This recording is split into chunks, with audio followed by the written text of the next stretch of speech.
Welcome, welcome, everyone. We've just opened the line for everyone. Welcome to Africa's Women Day. We'll give it a few minutes as you all join in.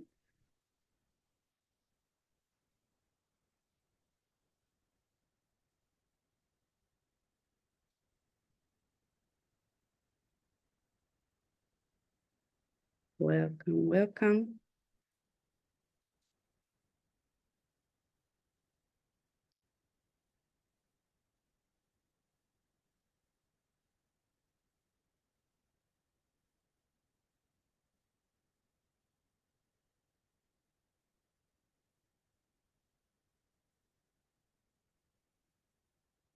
Welcome all the attendees, welcome. We're just about to get started, and happy Africa's Women's Day, and also Pan-Africa Women's Day. So it's quite an interesting day here we have prepared for you for over a month, and we are very excited to get started.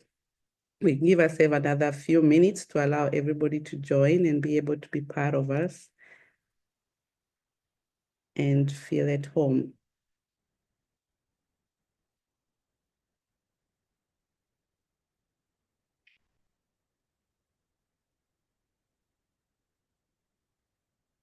Good. I think we're right at the point where we can start to keep time. Today is a very, very full, compact program. So we're very excited because the program will be very impactful, and we are looking forward to also hearing from you as you join us and also get engaged. Today, I'm looking forward to a very educative day where we will hear a lot about the theme of today. As you saw, it's all about water and sanitation. We're very selected from Africa Union and also passed on to Pan-Africa Women's Day. That's why we are very excited. So welcome, welcome everyone. So to get started, as our discipline here is to give you a little bit of housekeeping here. As you can see, we are on Zoom. Unfortunately, we are not able to broadcast on YouTube, but it's now recorded. We can be able to upload that later. Although we wanted to share with all of you out there, but it's important to be in the Zoom meeting, but we will share that later on YouTube. So be mindful that it's also recorded. And we also have a chat in there, which are very communicative, all about celebrating. And I'm looking forward to hearing a lot from you people in terms of the chat. The chat will be open. We'll be reading up here as the panelist, and as well open up for you. We'll be sharing you some links to follow up later. There's quite a lot of information. Get yourself a pen and a paper, because the information, you can take it also to your next projects, especially in the area you are in. So first of all, before I go far, I'm wondering who is this? My name is Joy Zenz, and I'm the founder of Africa Women in Trade, which is called AfriTrade, as well as Africa Women in Europe. I am based in Germany, but I am a Kenyan by blood, by born, and also raised in Kenya. And I'm very proud to be a product of Africa, representing the diaspora here in Europe. So I'm very excited today, because today is one of the projects that you'll be hearing about who we are, what we have done, and how we have evolved to be on the 6th. And I'm very happy to say that the awareness program that we started, just wanting to reach out to understand the Africa women in the whole Africa, started very, very just an innocent way of just communicating, like you have the International Day, but we realize there are not so many of you. So much stories you'll be hearing to know where we started. So we are going to start now officially. I think we have given ourselves enough time, and we are going to start now with our national anthem of the Africa Union.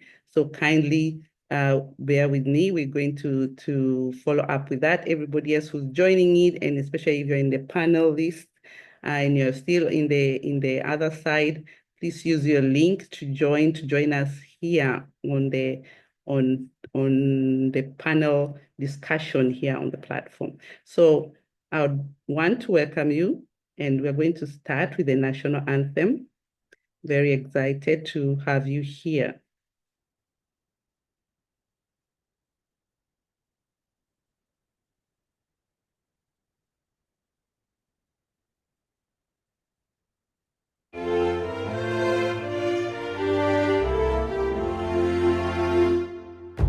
Tuungane sote na tushereke pamoja ushindi kwa ukombozi wetu. Tujitoe wenyewe, tusimame pamoja kulinda uhuru na umoja wetu. Enyi Bwana na binti wa Afrika, mwili wa jua, mwili wa anga, tuifanye Afrika mti wa uzima.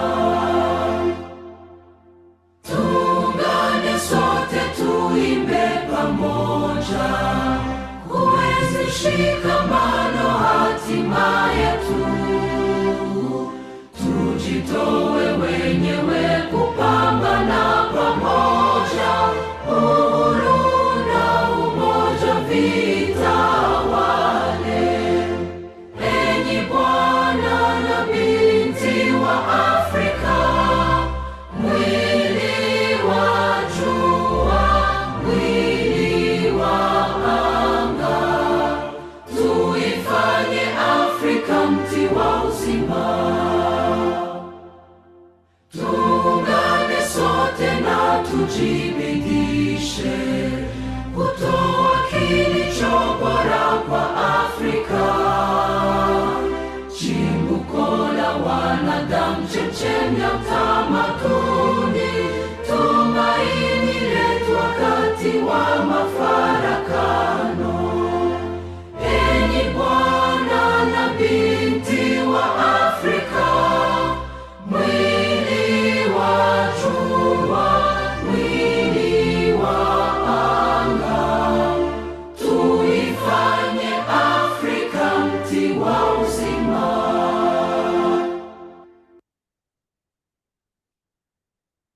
Thank you. Thank you. I hope you all followed up. Those ones who cannot speak Swahili, I am one of the speakers, so I'm easily to follow up, but it's a very beautiful song.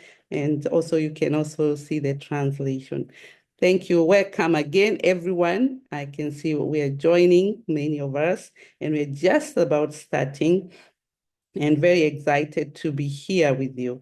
So to get us also into to know who is behind all this work, I would like to introduce the people who have been working with us. As far as you can see, the Africa women, and I'm going to introduce Abigail, Adaeze Nyarom from Nigeria. She has been a very, very hardworking lady. Some of you have seen her work, her designers, and she has been quite useful in terms of supporting Africa's Women Day awareness program right from the beginning. And this is something that we actually encourage a lot of people supporting us, and she'll be here also to also give us a little bit about why the Africa Awareness Day was very important. So I welcome Madam Abigail. If you're there, please unmute yourself, put your video on so that we can see you.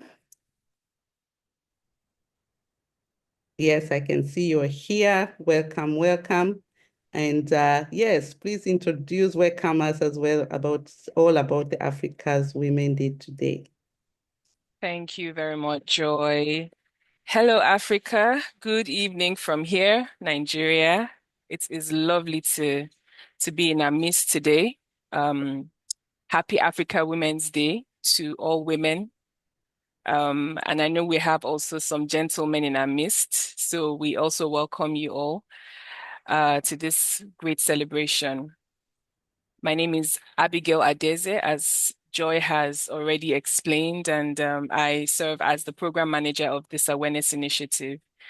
And I just want to say a very big welcome to all our distinguished guest speakers, our keynote speakers, our panelists, interpreters, translators, of who I know that Joy would do a proper introduction. So all protocols duly observed. I would just like to give a brief history of this awareness initiative and how it started. So we have been running this awareness initiative since 2021, and it's been a joy and a pleasure to be able to spotlight the achievements of African women. So as we all know, very, very, very glad and excited to know that we have our mama in our midst, who Joy will also introduce, Her Excellency, Madam Eunice Iipinge, who is the president of the Pan-African Women Organization, who happen to be the custodians of this day. And so we know that Africa's Women's Day was founded in 1962, July 31st, and we felt that a lot of people didn't really know about this day. So our aim has always been just to elevate the day and raise more awareness about it and get more people beyond the continent of Africa to celebrate. And we're so happy that we're achieving that goal, because we're getting comments like, oh, I now know about Africa's Women's Day, and we're so happy about that. And so in the past year, since 2021, we've had the privilege of hosting and celebrating past female presidents and prime ministers of Africa. We've also spotlighted women CEOs, also the unsung heroines of Africa. We've also spotlighted our African sisters in the diaspora. And this year, we are very excited to be focusing on the water sector. Now, we didn't just choose this topic of water lightly, because from the research we've done, we realized that only about 32% of people in sub-Saharan Africa have access to safely managed drinking water. And that's the lowest rate in any region on Earth. And about 90% of Africa's surface water crosses international borders. And there's about $30 billion gap every year between what we invest in water and what is needed. And women is in the center of all of this, because women and girls carry the heaviest weight of that shortfall. And so we have decided that this year, since it's a theme that has also been adopted by the African Union, of which we're going to hear more about, would focus on that. And I think Lumbie, who also happens to be one of our moderators, would speak more to this theme. But just to give us a brief idea of how the initiative works, we spotlight various sectors that African women are making an impact in the bid to keep raising awareness of this day and also celebrating the amazing work that African women are doing, initiated by our founding mothers, the Pan-African Women Organization. And so without further ado, I will just recognize some of the people we also have in our midst, in addition to our very, very special keynote speakers and very special panelists who will be duly introduced. I just want to also say that on the advice and with the help of Miss Euphresia, Luseka, and Dr. Leticia Akun, we were able to send out lots of invitations to a lot of women in the sector, a lot of institutions. For instance, the African Ministers' Council on Water, and we just want to recognize them because they accepted our invitation. We also want to recognize the various women in the network, WASH network in different countries who also responded and are here today. And so I'll just hand over back to Joy to do more introductions. And I think afterwards, Lumbie, who happens to be the moderator as well for this day, would come on to speak more to the theme of the year. Thank you so much, everyone. It's an amazing pleasure to be here, and I hope we all have an amazing time at this event. Thank you. Joy? Thank you so much, our able, we always call you our able Abigail, always supporting us in putting all this work together. And I have to appreciate you and also a designer by nature. She has really worked out. She has her own company, and I have to do the justice because here we are all celebrating everyone, because Abigail is a medical psychologist, I can't read anymore, and communication strategist, and creative director of JGUSL Designs as program manager of Africa Women's Day Awareness. She leads the initiative Continental Engagement and Program Designs and building the partnership that connect this continent to top individuals, institutions, networks, and international media partners across both Anglophone and Francophone Africa. This is a committed advocate for Africa women empowerment, elevation, and leadership. So this is the lady to go to when you need communication, high level. I highly recommend and really support her. She's based in Nigeria. Something I also forgot to mention to you, today we have translations in French. We are very good translator. If you are not an English speaker, you can go to the globe at the bottom and check the language for French. And you can always swap around as we will be having also French speakers. It will also be translated back to English. That's a very important thing to mention there. And also, I have to say, we have been very, very privileged to have supporting team working with us all the time and also coming in and going. And I want also to thank why we're doing that this time, because it's important to also know who we are. As I mentioned, I'm the host together with Abigail. And we also have very able moderators today who are going to be helping us throughout. And we have very, very strong 2 panels that are coming up. Before the panels, of course, we have an opening remarks from very, very high level. And I would encourage you to share this Zoom link so that you can share. And I will ask Abigail to share in the chat so that everybody can also join here. This we have recorded. Unfortunately, we could not make it to go to YouTube, but it will be uploaded there because this discussion need to go beyond. So we have Madame Lumbie, who, as we call her, the water lady. And as soon as the theme came up, she has been with us for long. And I said, that's the lady to work with. And as a Zimbabwean-born impact entrepreneur, is a founder and infrastructure and chief executive officer of JB Dondolo. If you're Kenyan, you can imagine that the L's are going to miss up, but she is doing a great work there for a long time, which has brought water and sanitation infrastructure to more than 120,000 people in Matabeleland land in Zimbabwe, powered by solar energy, boreholes, and atmospheric water harvesting. She is a recipient of the UN Global Leadership Award and was recently appointed as her Power Global Ambassador of Alibaba Global Initiatives. So you can hear this lady, if you have been following her, we have been following her for long, she is really doing amazing work, especially for supporting in the water. That's why we call her the water lady. And you'll see why as soon as we continue with this, she'll be coming here as well. So, and then we will also have a very good partner. We also got to know through our research, through our Madam Abigail. She managed to also be researching, and we were very happy to be also accompanied with a lady who has also worked very hard in the water and sanitation network based in Kenya, that is Euphresia Luseka from Kenya. And she is she's a multi-award winner, Kenyan water market systems development and government specialist with 16 years of experience across the wash sector in more than 25 countries. She serves on the management committee of the International Water Association as core thermautic lead in the Rural Water Supply Network and on the Strategic Council of the Africa Water and Sanitation Association.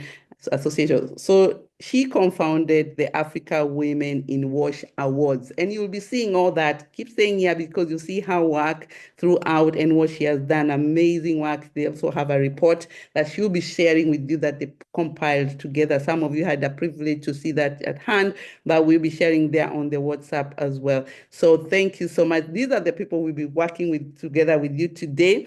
But as I would like also now to put a short clip here of a video that has been put together.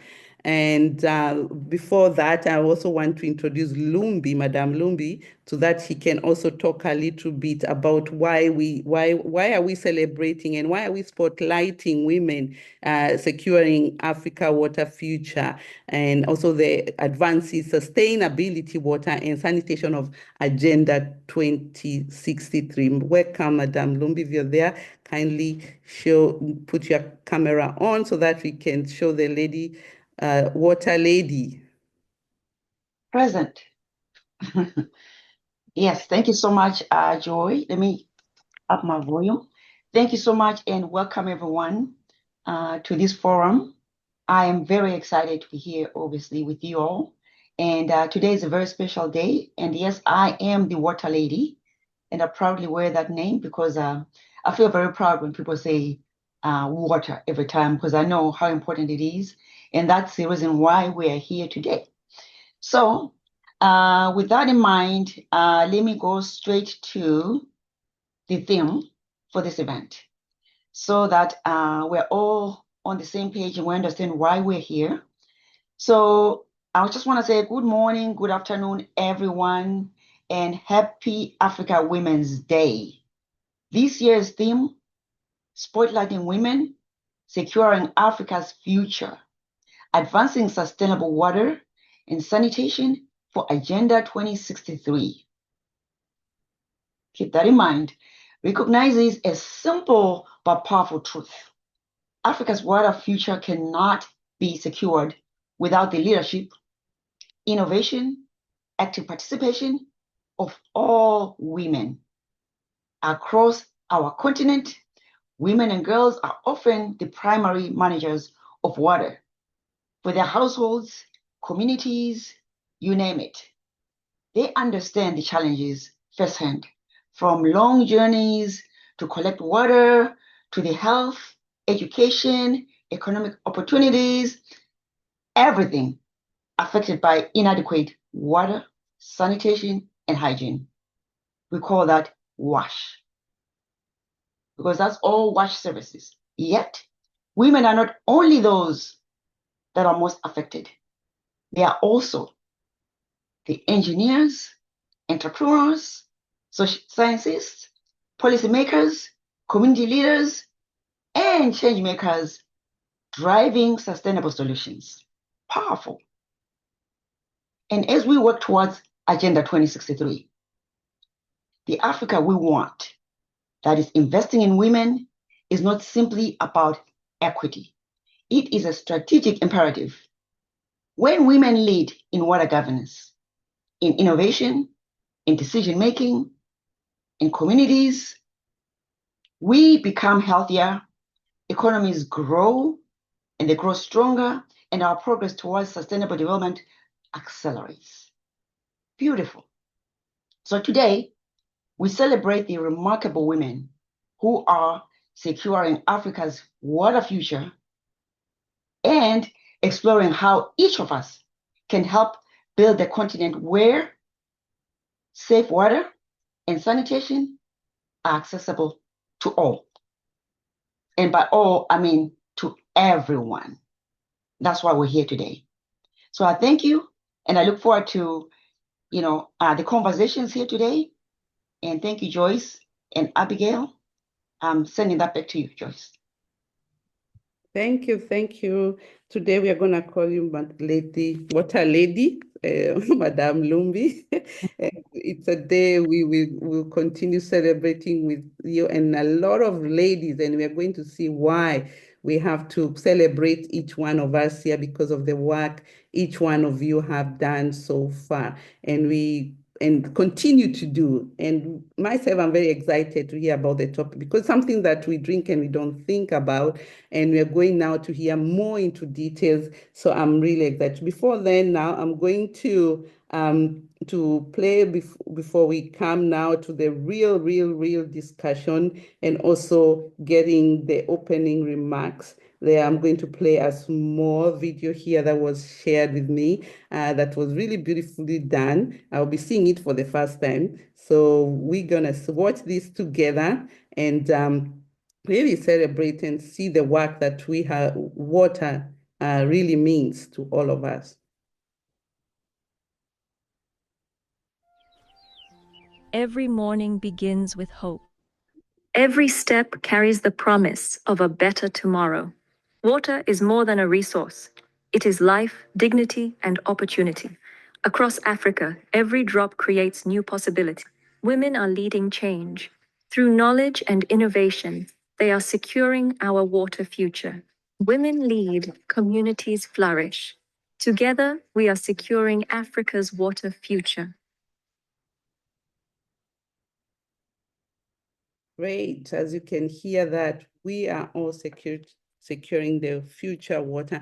And with that, I'm going to really now go to welcoming our keynote speakers. And for that, I am really hoping that we are all ready to receive our really co-founder of the people behind. And I'm going to tell you this because it's an important opportunity right now that we all have to have the co-founders of the PAWO, the people behind it, the people who worked really hard to put the women and the history, because I've been following that for quite a long time and knowing the people behind it. So if I'm going to introduce, meantime as I introduce we'll have two. We have actually hoping that Her Excellency, Madam Eunice Iipinge is here. As I got to know she's here, if she can put the camera on so that we can see and everybody can see you here. And meantime, as you are doing that, I'm going to introduce you here. I think I can't see any video on. Let me make sure that Madam Abigail can help us here. If you're here, please put on the camera. Okay. So we're going to, I'm believing she's already joined here. Let me know if you need help to open the camera. Let's just coordinate here to make sure that everybody is included in here. Let us know whether you're in here. If not, we are going to create an opportunity here for you. So as we do that, I'm going to introduce Madam Abigail. Let me know if Her Excellency is here.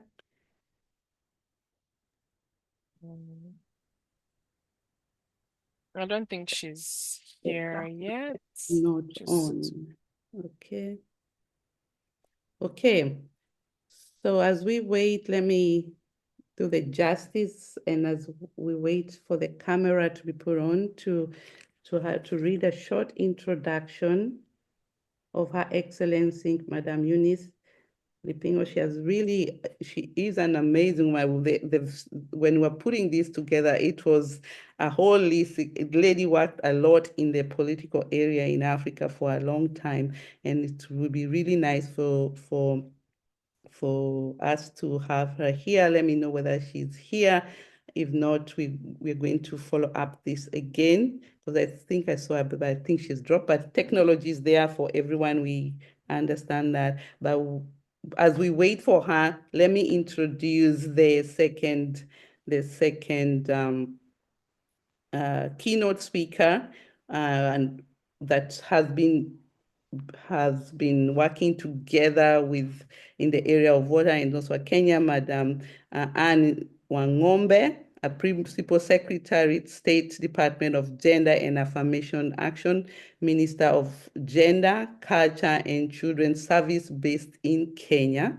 Madam Wang'ombe, a Principal Secretary of the Gender and Affirmation Action in Kenya, Ministry of Gender and also Culture and Children's Service, and an accomplished public servant, educationist, and human resource professional. She leads the national policies via advancing gender equality, women empowerment, and prevention of gender-based violence, working with government, civil society, and international partners to deliver Kenya commitment under Agenda 2063 and the Sustainable Development Goals. She is a recipient of the Chief of the Order of the Burning Spear.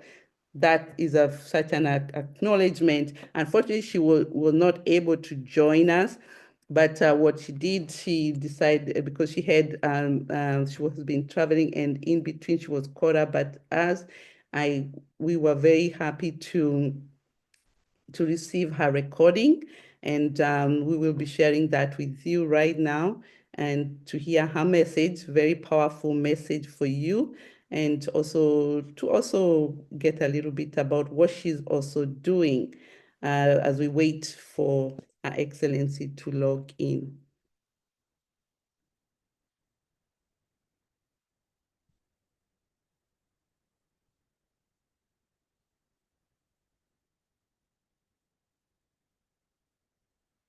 Moment.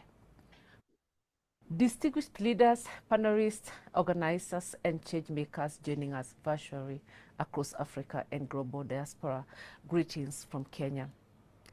It is an honor to deliver the closing remarks for this landmark 6th edition of Africa's Women's Day Awareness.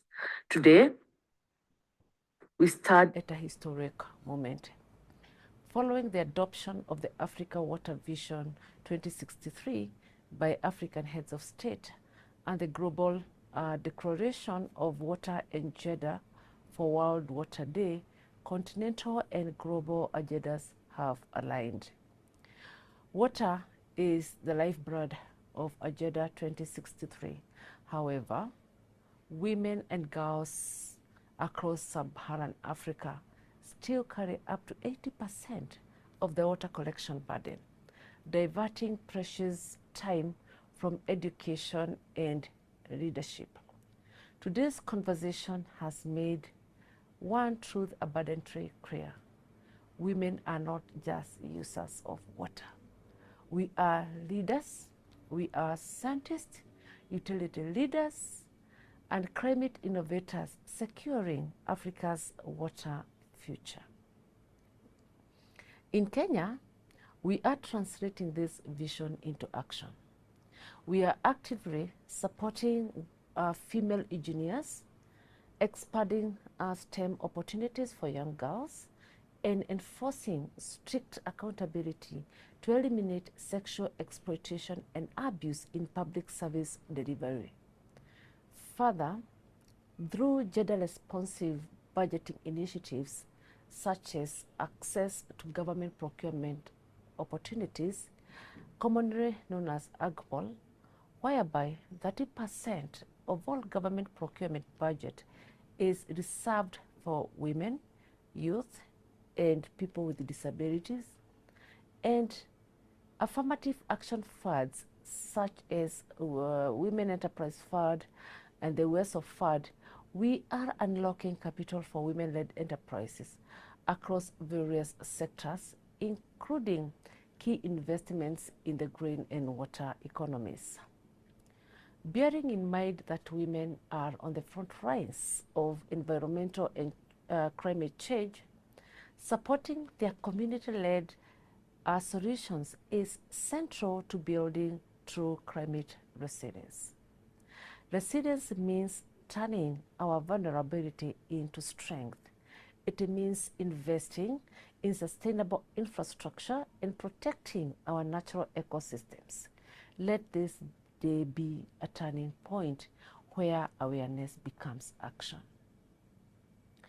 Kenya's experience shows that strong institutions, inclusive policies, and data-driven governance deliver real results.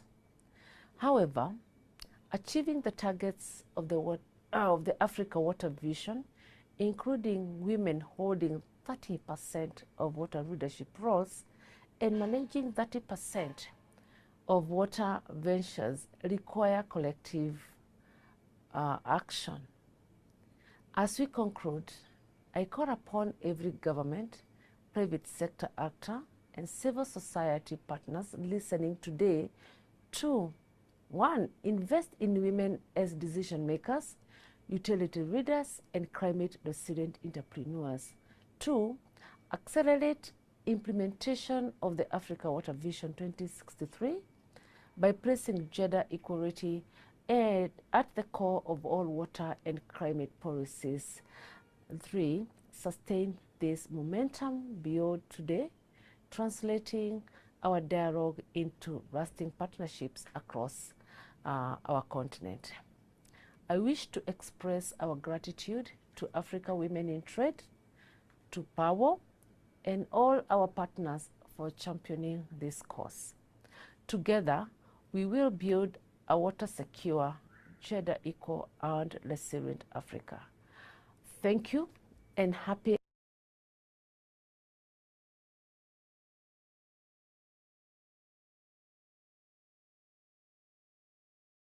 Yes, I think that was the end of them from our keynote speaker, as I mentioned earlier, and we are very excited. She was able to give us a recording, and as you can hear, the energy and the motion of pushing water is quite very powerful, especially in the women area. As you have heard, we are the ones who go and fetch the water for the family, and people, the women are in the village are also being affected, or in regards when we have water scarcity and how to improve that.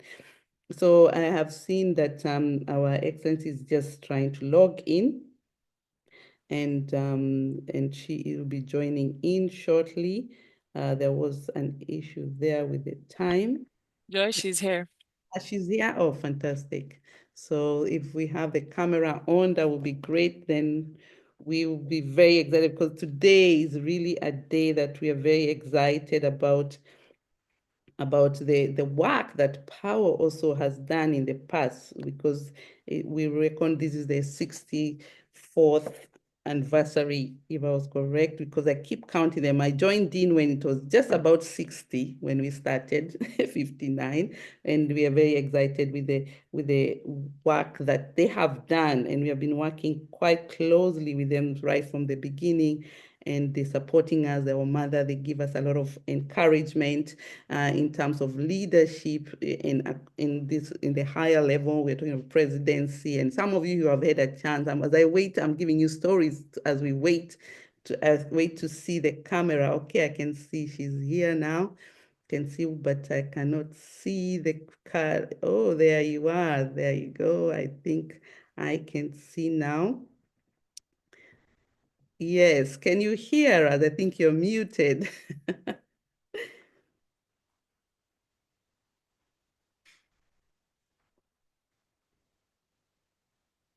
Can you hear us? Yes, I can hear you. Oh, finally. Wow, thank you. Finally, I got a wrong time. I thought my time was 7.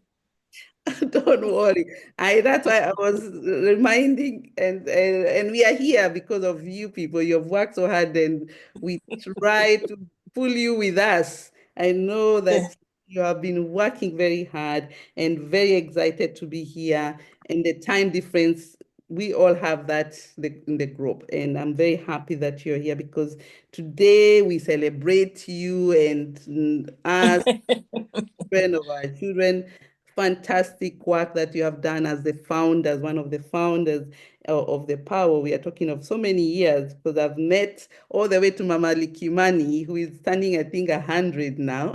She was also on this spot, and we were very excited to host her here and sometime back. But to do all the justice, I'm going to read an introduction so that I can hand you over, because the people are eager to hear you. I'll make it very short, but this title, all of you can go check. It's quite a lot. So Her Excellency Eunice Iipinge is a Namibian politician, gender equality advanced and Pan-African woman leader and the president of Pan-African Women Organization as we speak right now, I think since 2020, if I saw right. And the oldest continental women's organization in Africa, and as a specialized agency of the Africa Union, a former member of Namibia National Assembly. She founded the Gender Training and Research Program at the University of Namibia and served with UNIFEM in 2024. She received the wow, madam, you received the Queen Zingambin Bandi. I'm not doing justice to that name, but Lifetime Achievement Award. So we are very, very excited for that. And I have to say we have also translators here. We are translating your language also in French. Unfortunately, not in German, but in French. Because I'm living in Germany, but I'll now give you a hand over to you to grace this event and tell us a little bit more about PAWO. I think women here love stories. They want to hear what it is, PAWO, and the journey that you have until now. I hand over. Thank you, Madam Director of our celebration today.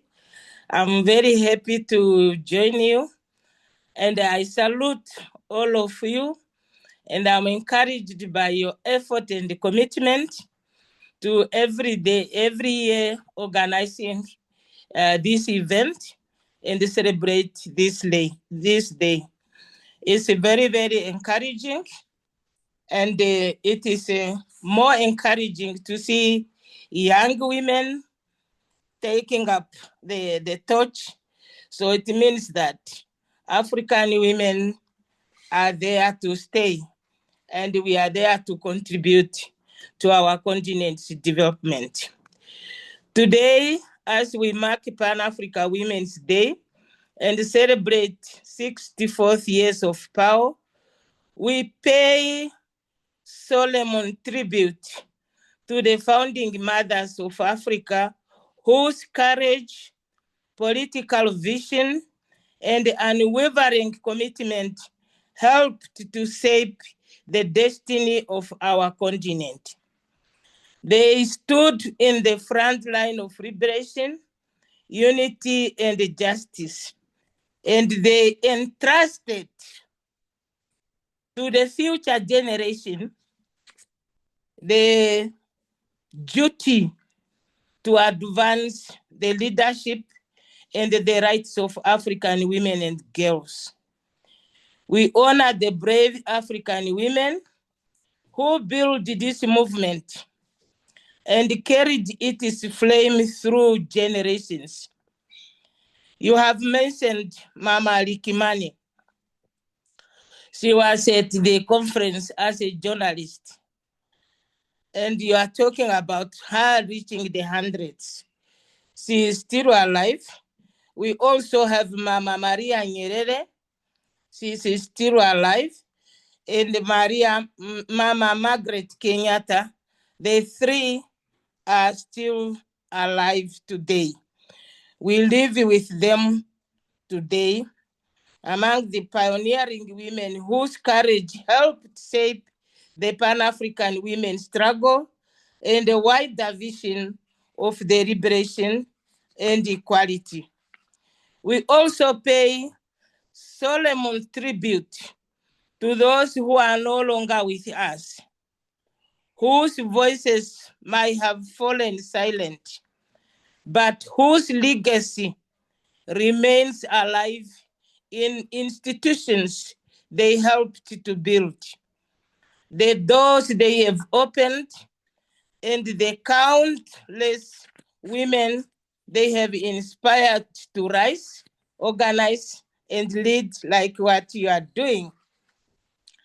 Their lives reminds us that movements are not born in comfort, but in conviction, not sustained by words alone, but by sacrifice, solidarity, and unwavering belief in a better future for all Africans. May we celebrate them not only in remembrance, but in action, by carrying forward the values they defended and ensuring that their legacy continue to guide the work still to be done ahead. As we are marking this anniversary, we must speak clearly about the future of the movement. The future of PAWO must be bold, united, intergenerational, and action-oriented. It must speak to the realities of our time while remaining rooted in the principles of Pan-Africanism, solidarity, and social justice.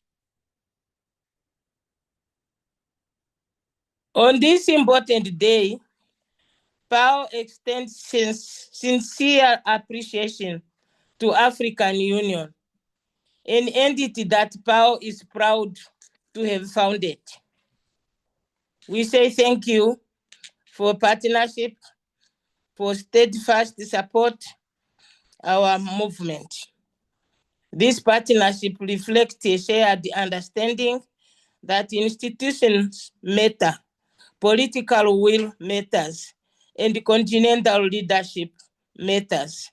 It is through sustained cooperation between PAWO, the African Union Commission, member states, civil society, development partners, and women's movements that commitments can be transformed into meaningful action for African women and girls. This year's theme, Women Action for Safe Sanitation, Peaceful Communities, and a Better Livelihood. That is the theme that we are celebrating the African Day this year. This theme is timely and deeply important. It reminds us that the dignity of women and girls is closely linked to the conditions in which they live, work, and raise their families. Safe sanitation is not a secondary issue, but a matter of dignity, safety, health, and human rights.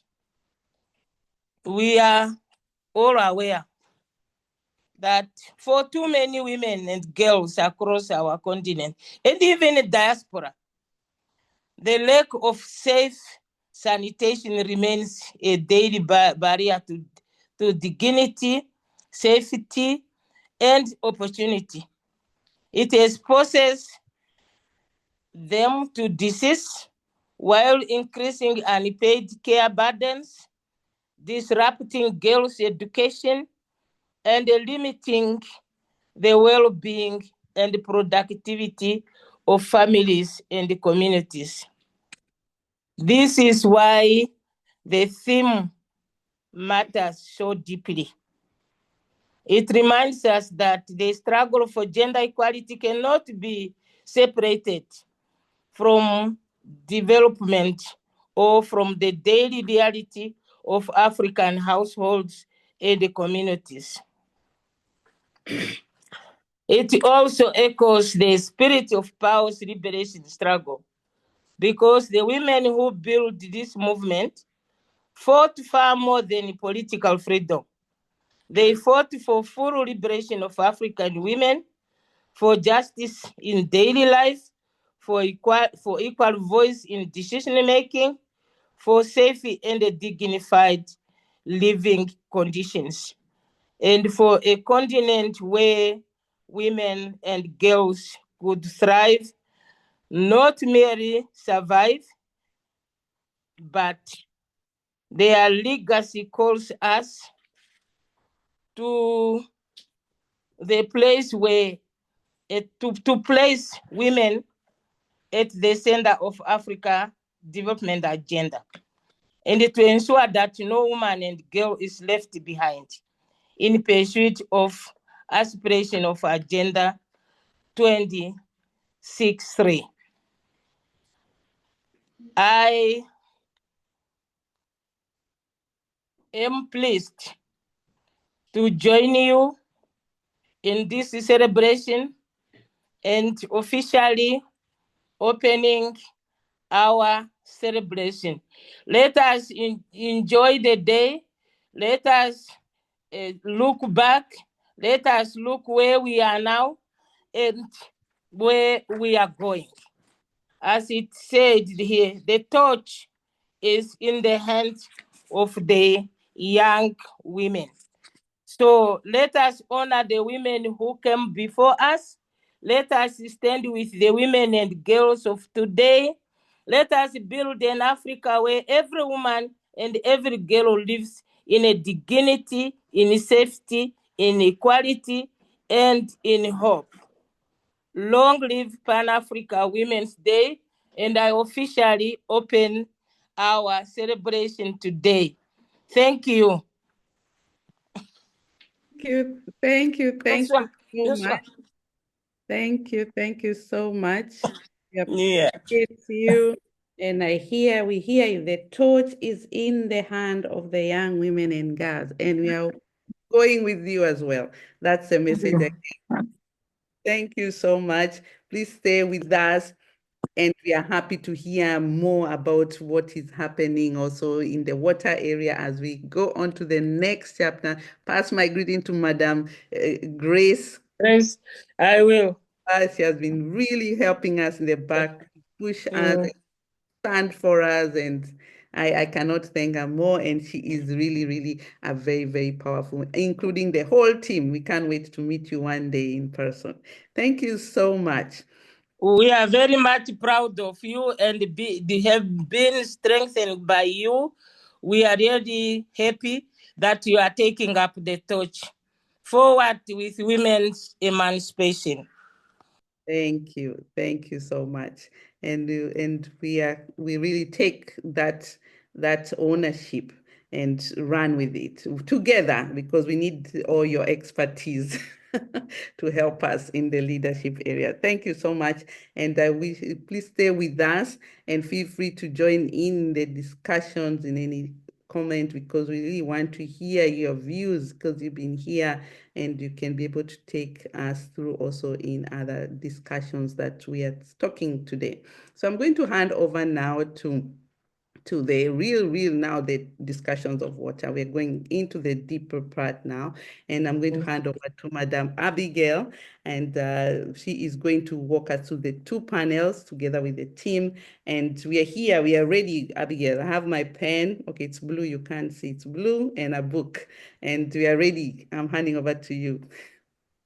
Thank you so much, Joy. Thank you, Mama Iipinge. It's so lovely to hear you. And I am so inspired as always. It's amazing what the Pan-African Women Organization have been able to achieve. And we hope that African women will keep on doing greater things. So thank you for all your work that you've done over the years.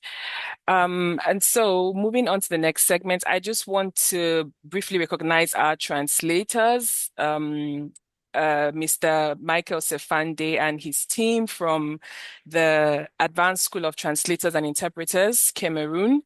They're doing an amazing work. So please just remind our panelists to please be a bit not too fast when speaking, so that our translators can easily translate into French. And just in case you're joining us, we are also the event is also being translated to French. Please click on the globe icon and you can select the French language. And so moving on to the next segment, she has already been introduced, and I'm so excited to listen to all the wisdom and the knowledge she's bringing. Miss Euphresia Luseka, if you could please put on your camera.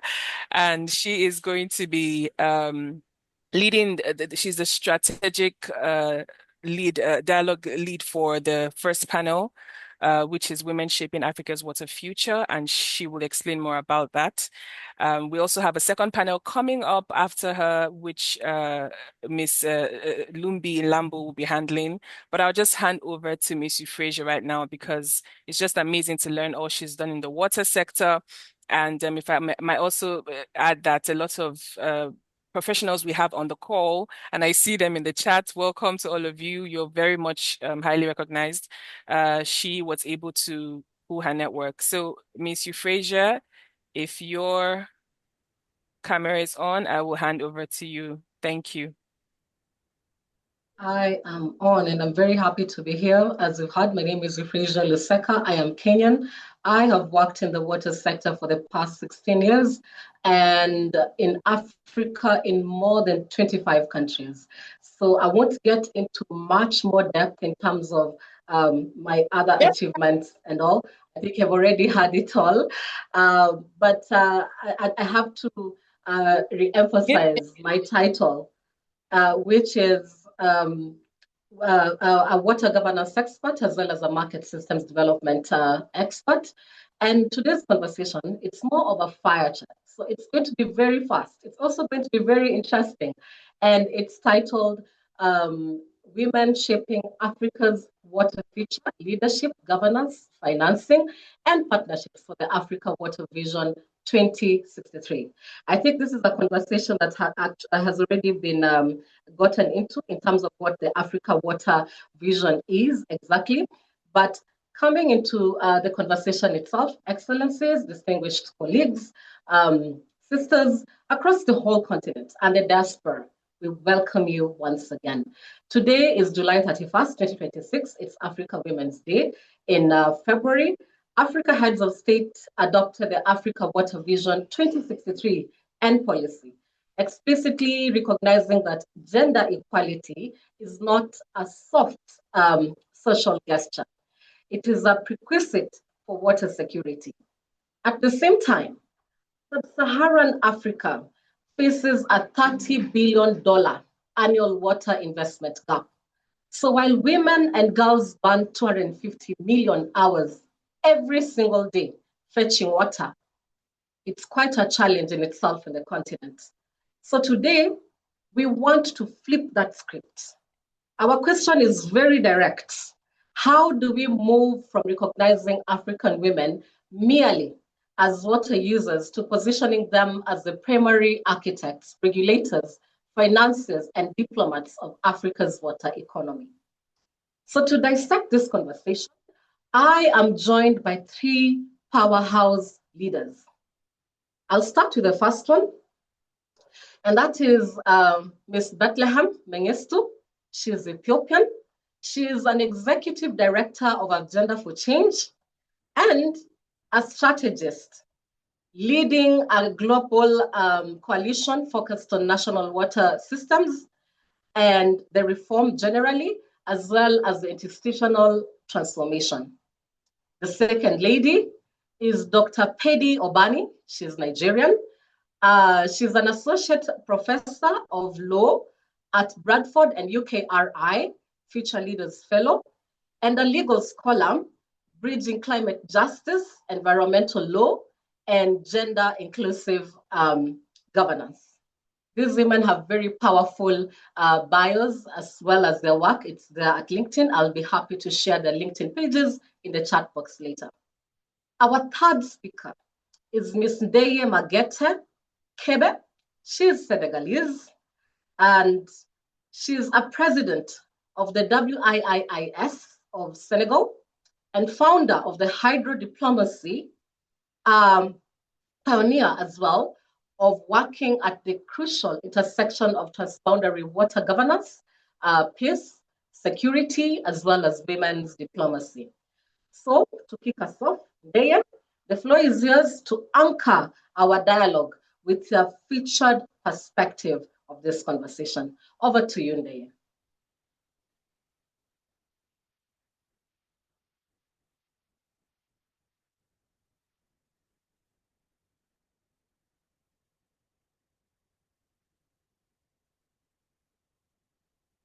Ndeye, are you here? I saw you at some point.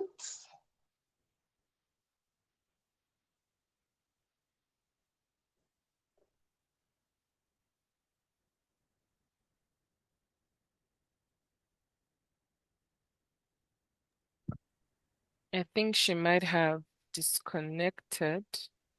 Mm-hmm. Okay. Oh, she's That here. is She's fine. here. She's here. Perfect. Yeah, she's Welcome, here. Dea. The floor is yours. Go ahead, please.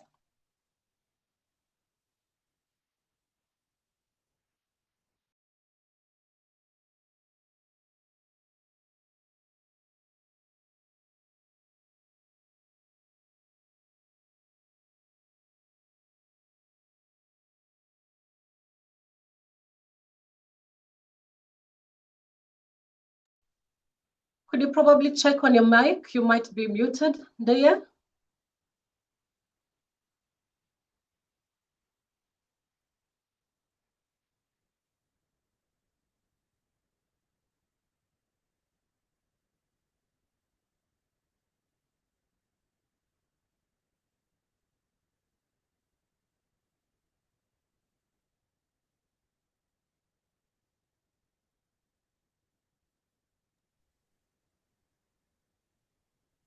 Maybe we can give her some time later on to, if she's not available at this time.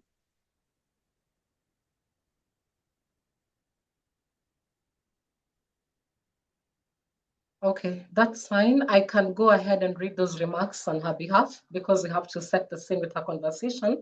And I don't think we're going to be taking long than 3 or 5 minutes. And I will start. And these are remarks by Ms. Ndeye Magete Kebe. Unfortunately, she was actually on the road, and I totally understand the challenge that she's having in terms of the connection. And she says, ladies and gentlemen, distinguished guests, dear African sisters, allow me to begin not with the usual formalities or an introduction, but with a story. The story of a 12-year-old girl. Her name was Olele. Like many children her age, she had a dream to become a doctor. She wanted to heal, to save lives, to restore hope. But one day, while she had gone to fetch, sorry, let me repeat that again. But one day, while she had gone to fetch something that most of us obtain simply by turning on a tap, water, Olele never returned. She died on her way home, the victim of an accident while carrying a heavy container of water back to her family. Olele did not die because of war. She did not die because of disease. She died because in her village, access to water was a daily struggle. Olele was Senegalese, but she could just as easily have been Chadian, Malian, or Ethiopian. Because even today, behind every statistic on water, there's a face, the face of a mother, a young girl, a family. According to the United Nations World Water Development Report, more than 2.1 billion people still lack safely managed drinking water. Even more striking, women and girls spend nearly 250 million hours every day collecting water. And as the World Bank reminds us, children living in fragile and conflict-affected areas are 4 times less likely to have access to basic drinking water services. Deye also wants us to imagine for a moment what our countries could achieve if those 250 million hours each day were reinvested in education, entrepreneurship, research, innovation, or governance. So water is not merely an issue of infrastructure or engineering.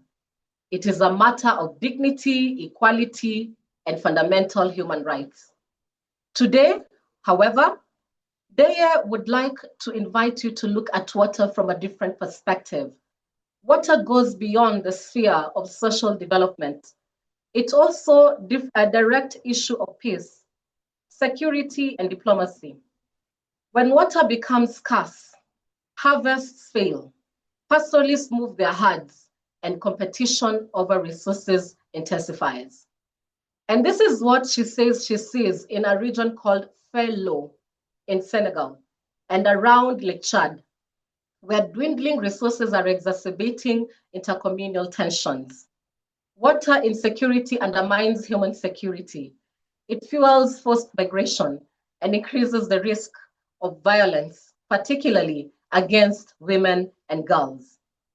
So through various organizations, for instance, the Organization for the Development of the Senegal River, or MVS, these countries have chosen joint management over confrontation. Daya reminds us her name, and she says that she has the honor of serving as the president of WIIS Senegal, Women in International Security, a network dedicated to advancing women's leadership in peace and international affairs. And before she continues to go further, she also wants to thank all the organizers for this dialogue. At the same time, she also highlights the fact that the theme of today's event reminds us to the one fundamental truth. There will be no Agenda 2063 without water security. And there will be no water security without women. Across our continent, women are the primary managers of water. Women fetch it, women carry it, women protect it, and also women share it. And they understand the value of water better than anyone. And she goes further to give us a lot of data from the Africa Development Bank, as well as the UN Water, as well as the global activities that World Bank is doing. And she emphasizes that furthermore, the African Union reports that when women participate directly in mediation and natural resource management processes, the duration and stability of peace agreements increased by 35%. And she gives us examples of great women in Chad, for instance, Hindu Umaru Ibrahim. She also remembers Professor Wangari Maathai from Kenya, a Nobel Peace Prize laureate. And she now comes back to conclude by saying, when girls leave school to fetch water, we might end up losing a future scientist, a future minister, or a future head of state. Investing in water is investing in peace, in security, and we must be able to embrace a profound transformation on the same. And she says, on this African Women's Day, let us remember Olele, not only as a victim, but as a call to our collective responsibility. I dream, and she actually also says that she dreams of an Africa where no little girl will ever again lose her life while fetching water. She dreams of an Africa where every young girl can proudly declare, I will become a water engineer. I will become a water diplomat. I will become a peace negotiator. Africa will not achieve Agenda 2063 simply by building dams and boreholes. It will achieve it by placing women at the heart of governance, diplomacy, and security. Because when a woman has a seat at the table where decisions about water are made, an entire community becomes more resilient and all Africa moves forward. So she turns this question back to us.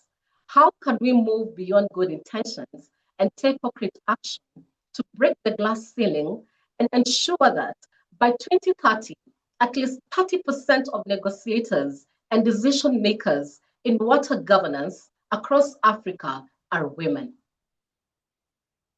Thank you very much for listening to what they had to share. And I'm going to go straight into our conversation with the two women that we have currently, that is Dr. Piri as well as Bethlehem.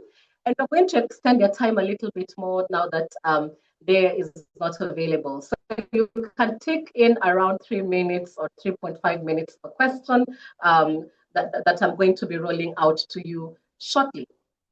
So I believe we've been able to actually, from today's conversation,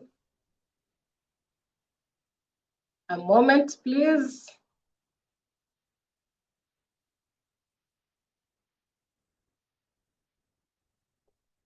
Yes, I think today's conversation has been able to challenge us to ensure 30% of decision makers in transboundary basin governance are women by 2030. That brings us directly to the first challenge that we want to talk about today in this fire chat conversation. So the first challenge I'm going to be looking into is on the leadership as well as the governance issues that we keep on talking about a lot. So I would pose this to you, Betty. Policies exist on paper, yet women remain locked out of primary executive seats in state utilities or river basin authorities, amongst other institutions. So Bethlehem, let's start with you. What is the single non-negotiable decision African political leaders must make today to shift women from passive stakeholders to executive decision makers? Over to you, Betty, you have 3 minutes. Thank you, Euphresia, and happy Women's Day. Happy African Women's Day. That's an important question. I really appreciate how the scene has been set by Ndeye. A lot of what I was thinking actually aligns with what she mentioned. I think the most important leadership decision that Africa must make is to move women from implementation to decision making. Across our continent, women are the primary managers of water, be it in households, be it in agriculture, healthcare, and communities. Yet they remain underrepresented where policies are designed, budgets are allocated, and investments are prioritized. We have to realize that we cannot build Africa's water future while excluding the very people who understand its challenges most intimately. It's also worth highlighting that leadership is not about inviting women to participate, it's about sharing power. And governments, utilities, river basin organizations, and financing institutions must intentionally place women in positions where they are able to influence national policy, investment priorities, and institutional reform. An important issue worth underlining is that representation alone is not enough. We must move beyond numbers if we are looking for a different outcome. Women must have authority, resources, and accountability. What I have seen throughout my career is that the strongest and most sustainable reforms happen when leadership is collaborative and locally led. When diverse voices shape decisions, institutions become stronger, they become more responsive, they become more resilient. Africa Water Vision 2063 will not be realized through infrastructure alone. It will be realized through leadership that reflects the diversity, talent, and ambition of Africa's people. So the question is no longer whether women are ready to lead. The question is whether institutions are ready to trust women in leadership. Back to you, Euphresia.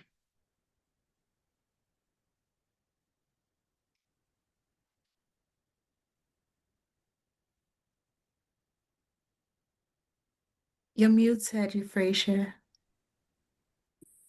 Thank you. Thank you for the reminder. Indeed, Betty, I wouldn't emphasize it any further. It's not about having more than 60% of female politicians in Rwanda being women, but it's actually what are they doing in this parliament? What is the type of systemic change that their leadership is going to bring, not only for women, but basically advancing our economies altogether through their capacity. Thank you so much. Over to you, Paddy. What are your thoughts on the same? Thank you so much, Euphresia, and a really big thank you to all who have spoken before us. And just in the spirit of Africa Women's Day, I want to say thank you to our mothers, our sisters, our aunties who have laid the path, and for those who continue to do the work. In terms of the leadership decision, I think much of it has been mentioned already. This idea that women have to be entrusted with the power to decide, not just to be present, because a lot of what we see is presence without power or presence without resources to actually deliver the kinds of outcomes that are important to women. And so I'd like to take a different angle to this, and that is rethinking vulnerability. I think one decision that the leadership has to take is to rethink how they see the average African woman. Because a lot of the conversations around water sanitation and hygiene always starts from that talk of women have to walk long distances. We know that women have to carry the water on their heads. We know that women have to take care of the sick. We know that. And whether we like it or not, a lot of the time, what then happens is it clouds judgment. It clouds understanding of the fact that the average African woman has a lot to offer, more than carrying the water, more than being the caregiver. And so that's rethinking the narrative, going from vulnerability and really understanding that African women embody agency, I think needs to be at the center of conversations, because part of what we're suffering from is this idea that women are vulnerable. And when you look at the policies, what happens? They then say, let's invest in empowering women, let's invest in rural women. And how many African women are in the rural areas? So fine, they're rural women, but what about the urban women? Are they better off? Maybe not. And so I think one very important entry point for leadership is to think about this issue of vulnerability and remember that women are not inherently vulnerable. So it's not something about how we look or how we're born or how we show up. No, it's about the systems within which we operate. If you think about it, take a fish out of water and put it on sand. What will happen to that fish? It becomes vulnerable. But if you leave a fish in water, the kind of water where it should be, because again, there's freshwater fishes, there's saltwater fishes. So there are all sorts of differences. And so our leaders have to recognize that even African women are different. There's no one answer for every African woman. We're all as different as we come. So whether it's about our age, it's about our level of education, or it's about our income level, even this whole idea of caregivers, not every African woman is a caregiver. And so that intersectional approach and that recognition that vulnerability is not embodied by the African woman, but is a product of the systems within which we operate needs to come to the fore for leaders. And leaders have to start thinking about intersectionality and agency of the women. I think that would really help. And I'm really sorry I've spoken very quickly, but I'll say this slowly. The one thing would be, let's move away from vulnerability as the main basis for making decisions about water and sanitation and hygiene for African women. Let's think about women's agency and how to amplify that, also bearing in mind that every woman is different. Thank you. Brilliant. Thank you so much for those brilliant submissions, ladies. And I want to pick this conversation up from what you're discussing, Pedi, with regards to finance and investment. Another challenge that we keep on talking about, we need the money, but the question comes in, money for what exactly? Given the fact that Africa at the moment faces around 30 billion annual water infrastructure gap. And yet, when even financing is being discussed, women are constantly steered towards microfinance schemes, while the macro public finance sovereign debt and as well as climate infrastructure bonds remain male-dominated enclosures. So, Pidi, I'm coming to you first. I'm just wondering what structural or legal barrier is preventing capital from flowing directly into women-led water enterprises and credit water utilities as well. And how do we get to that level where we can dismantle that gatekeeping altogether? Over to you, Pedi. I think it's precisely what you've said, and it's linked to that first question as well, the idea that the financing systems are not built for the average African woman. So we always talk about microfinance. Why is that? So there are gaps that need to be addressed, and one of those gaps is just rethinking the financing system for WASH in a way that is gender inclusive and responsive. Some banks now have products or services that they've labeled for women. And sometimes you hear them complain that women aren't coming in to access those products or services. Little wonder, because a lot of the times what's happened is they've taken on the same products they've always had and they've just labeled it for women without asking the question, what are the barriers? Why have women not been coming into the banks?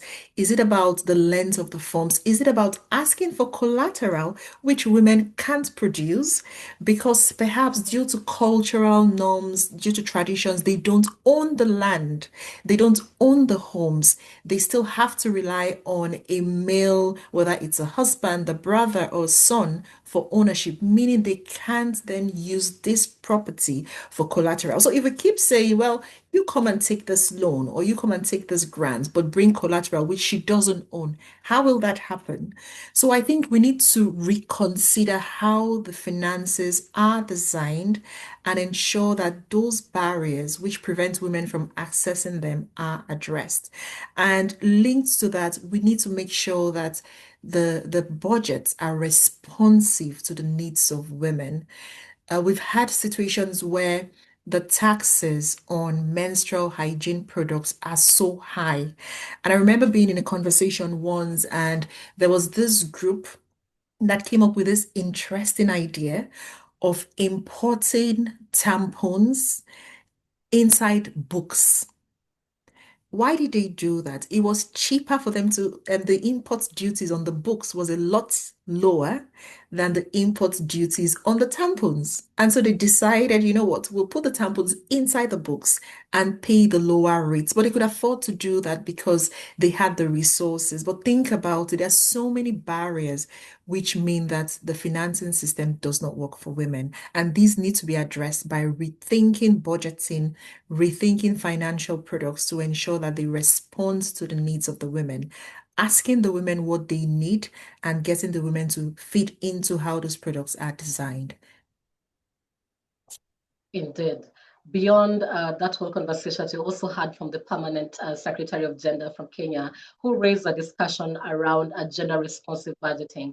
But it's not that alone. I think, again, we also need to get into that level of gender responsive procurement processes altogether. And it just also reminded me of an issue that we have with rural water access. Did you know in most countries in Africa, most utilities are still asking women for them to get water at their doorstep from these registered or licensed water utilities? They're required to have a title deed. So it's quite interesting on some of the barriers that they've had to break from the perspective of the legal perspective. And this is why sometimes when people tell me, we don't want politicians in the conversations of water and sanitation and the likes. No, we need our politicians because they are the ones who are setting these legislations and policies in place. So if they can help us to break these structural barriers, the better for us and to be able to advance safe water access from all for all, not only women, but I think just generally for all. Over to you, Betty. What are your thoughts on the same? Thanks, Euphresia. So what's preventing greater investment in women-led solutions, and what are some approaches to be able to reverse that narrative? It's firstly, I believe we must change the investment narrative. Women's leadership should not be viewed just as a social inclusion objective, but as a strategic investment in Africa's development. So there is a bit of a shift that is needed within the broader investment narrative. And what I've observed is too often women-led organizations and local institutions are perceived as higher risk for investments. Yet the greater risk is actually not investing in women who are already leading change in their countries. And we've seen evidence. The evidence is quite clear. It's when women shape governance and influence investment decisions, institutions perform better and services become more resilient, and the economic social return extends beyond, far beyond water sector. There is societal impact.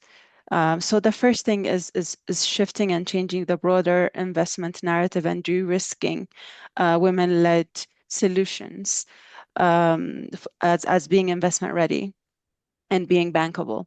The second is we often ask how to fund women-led projects instead of how to ensure women shape the institutions and the investment decisions that determine our water future. So that in itself is a broader structural issue around, power and equitable decision making. And women don't just need a seat at the funding table. I don't think that's what's missing, because then we'll be going back to numbers and just counting numbers. What's needed is a voice in designing the financial architecture itself. And this is quite complex, but I think really targeting the structural barriers is quite important for systemic change to take form. And if we are to realize the ambition of Africa Water Vision 2063, we must move beyond just financing projects to investing in leadership, investing in institutions, and governance systems that will outlast any projects. That way, we move beyond pilotizing women-led solutions to actually normalizing them to be able to be seen as sector-wide solutions. And if we want lasting impact, I do believe we must stop asking how we fund women and start asking how we enable women to shape the systems that decide where the investment actually goes. And that's how we build resilient systems. And that's how we will be able to realize Africa Water Vision 2063. Back to you, Euphresia. Thank you. Thank you. That is quite perfect. I mean, this really does connect us directly to the stark truth voiced by Dr. Ngozi. I'm trying to get these accents of Nigeria a little bit better, as well as the whole of Africa. So I'll say Dr. Ngozi Okonjo-Iweala, the Director General of the World Trade Organization, who stated, finance is the key to unlocking gender equality, but we must move from microfinancing crumbs, the crumbs that someone has just been able to mention, I think it was a payday, to macro investment powers. So again, we have a statement that His Excellency President Macky Sall made a similar point at the Dakar Water Forum, and he emphasized that water security in Africa will not be achieved through charity, but through massive institutional investment, as well as sovereign infrastructure financing.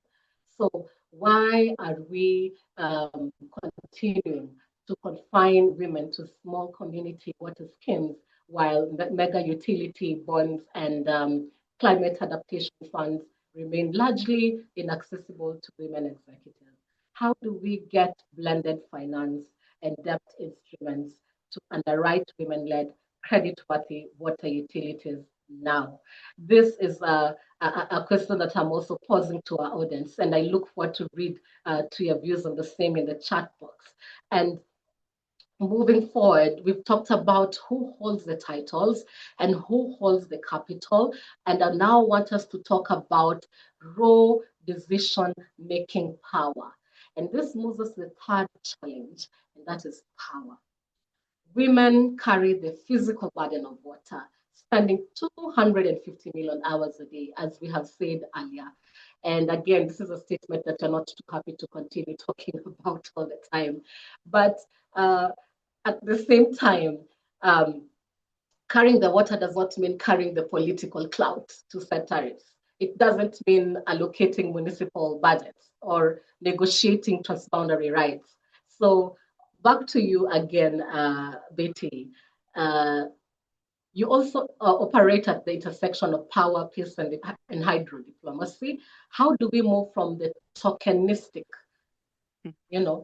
gifting, consultations, where women are invited just to check a box of participation and inclusion, to actual institutional voting power over water governance? Over to you, Betty. I'd like to hear your thoughts. Thank you, Euphresia. It's quite timely to ask this question about power.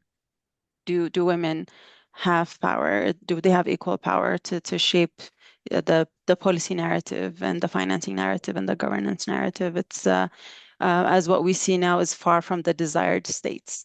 And I'm reminded about water projects and having worked on water projects across the continent. One thing that always comes out vividly is you are far more likely to find women standing in line at a water point than sitting in the boardroom of a utility, a ministry, or a financing institution. And I always find that quite frustrating, because why is it that those closest to the problem are too often the furthest from the decisions? And like you said, women carry the responsibility of water every day, yet are too often excluded from decisions that determine how water is governed, financed, and managed. So the main point, the key point I'd like to make is the hands that carry water should also shape the policies that govern it. And closing that gap requires more than increasing participation. I'm underlining this again because sometimes the end all is saying that, oh, we already have 50% representation. That's not enough. That's not enough. That's tokenistic, as you highlighted it. What we require is redistributing power. We need governance systems that value different forms of leadership. Vulnerability was highlighted earlier, which I think is really important. Vulnerability, I believe, is a superpower. It's a different form of leadership. We need financing institutions that intentionally back women leaders and accountability mechanisms that measure who influences decisions, not simply who's present in the room. So we have to redefine what success looks like for equality and equity. And not accept the numbers-oriented approach to measuring success and equality and equity. Throughout my career, one thing that I have learned and I hold close is that systems become stronger when leadership becomes more inclusive. This is fact. I have seen it, and I believe everybody in the room also agrees, is when women help shape policies, financing, and governance, institutions become more responsive, investment becomes more effective, services become more sustainable. So equal power is not simply about fairness. It's not about fairness. It's a prerequisite. It's a building block for water security and economic resilience, and to be able to also achieve Africa Water Vision 2063. So those are some of the points I'd like to highlight about power. Back to you, Euphresia. Brilliant, brilliant. And power is never handed out. It must be exercised. And these are Exactly. comments actually, yeah. Absolutely. Absolutely. You must be present. Exactly. You have to be present, and Yes. just not present physically, but also being there to showcase that indeed you could be able to transform, to create a change that can be able to be long-lasting or impactful altogether. So this is about you being there as a woman. It's not just about you having the title itself. And it's also power, again, is getting to a point where we're not just being given power. We must be able to showcase we have merit. And beyond that, we also must be able to exercise it. And His Excellency, Dr. Nkosazana Dlamini Zuma, put it plainly when leading the Africa Union Commission.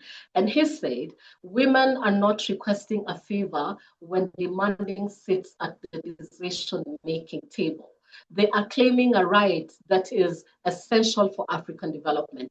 And furthermore, Graça Machel, we had Her Excellency talking about her earlier, reminded us that token inclusion is just another form of being excluded altogether. And I'll repeat that. Token inclusion is just another form of exclusion. So women who manage 80% of domestic water operations in sub-Saharan Africa, yet when public-private partnerships, for instance, or even tariff structures are being finalized, those boardroom are overwhelmingly male. And I can actually be able to explain it. I have been part of the water operator partnerships agenda in Kenya for more than 15 years. And I remembered at some point when sharing this brochure for the event, I remembered how we could be only 5 women in a room of 80 men. So when you're talking about gender and water, we have a lot of stories to tell in terms of how we pull down those structural barriers. So how do we pivot from passive consultation in local water committees to binding institutional voting power over capital expenditure and state policy? This is another question that, again, we are posing back to you, listeners and audience, for you to also participate and engage in this conversation. It's not just about the listening, but we also want to hear from you. And now, as we move forward, power, I have to emphasize, it must be claimed and institutionalized. It shouldn't just be somewhere there. We are given a decorative title, but it has to be institutionalized in place. As we look towards the targets of Africa Water Vision 2023, which calls for 30% women-owned water ventures and engineering leaders, we have to look at those who live that future. Our final exchange here is definitely on the 4th challenge, and this challenge is looking at the next generation. If Africa's young women, the young climate activists that we know, the young coders that we know, the young engineers we talk about, and we hoped Olele could become, if they were holding the pen to rewrite this Africa Water Vision today. I'm just wondering, would they actually wait until 2063? At the same time, I want to begin with you, Pedi. What radical disruption would maybe a young African woman introduce to the water governance right now that our current institutions are too slow? They're too slow, terribly slow to embrace. I mean, Over to to start, you. thank you. To start with, I don't know if I'm the best person to ask. I'm not sure how young I feel these days, but anyway, one of the first things I think is the visibility, which is why it's kudos to the work that you and your team have done, Euphresia, with just highlighting the work that African women are doing in this space. And that's very important because you can't become what you don't see, right?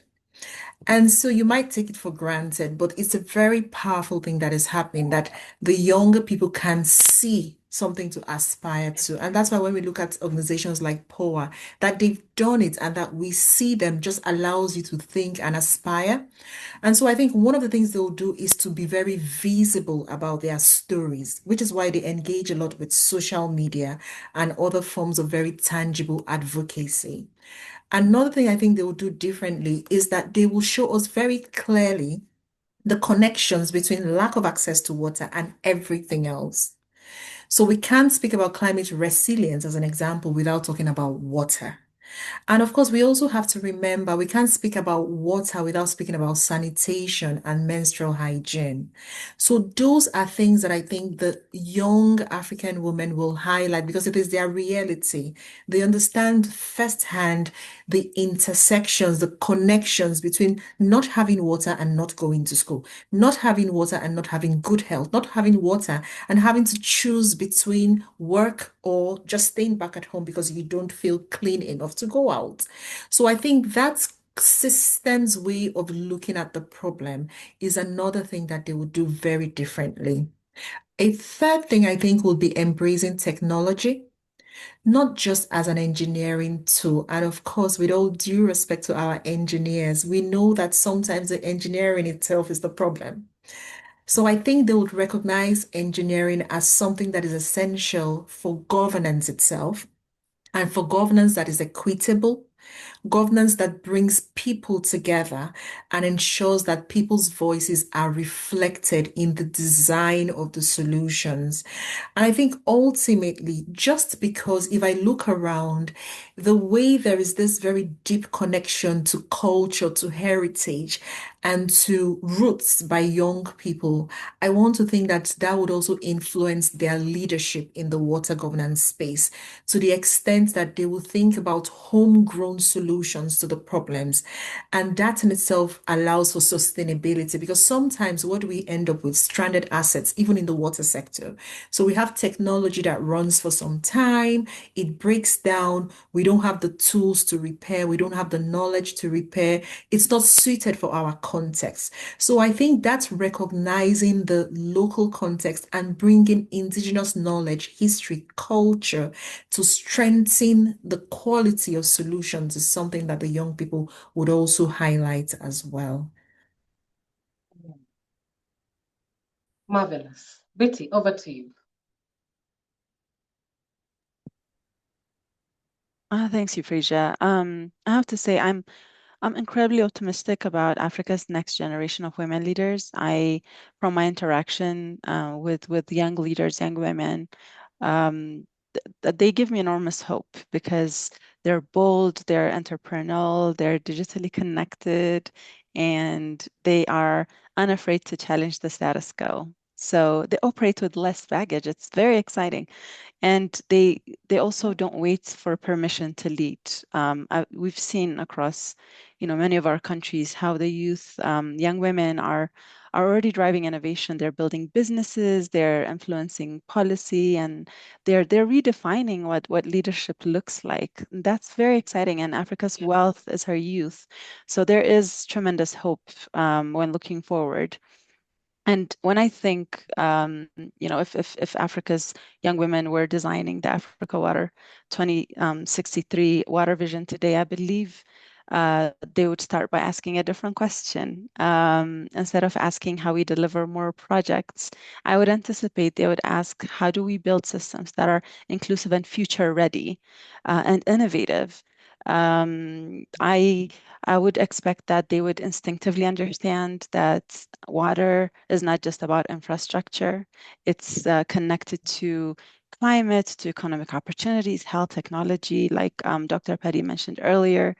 One thing that's really special about young leaders and the youth is that they easily collaborate and see things or see solutions across boundaries, across sectors, and they see opportunities where maybe previous generations often saw silos.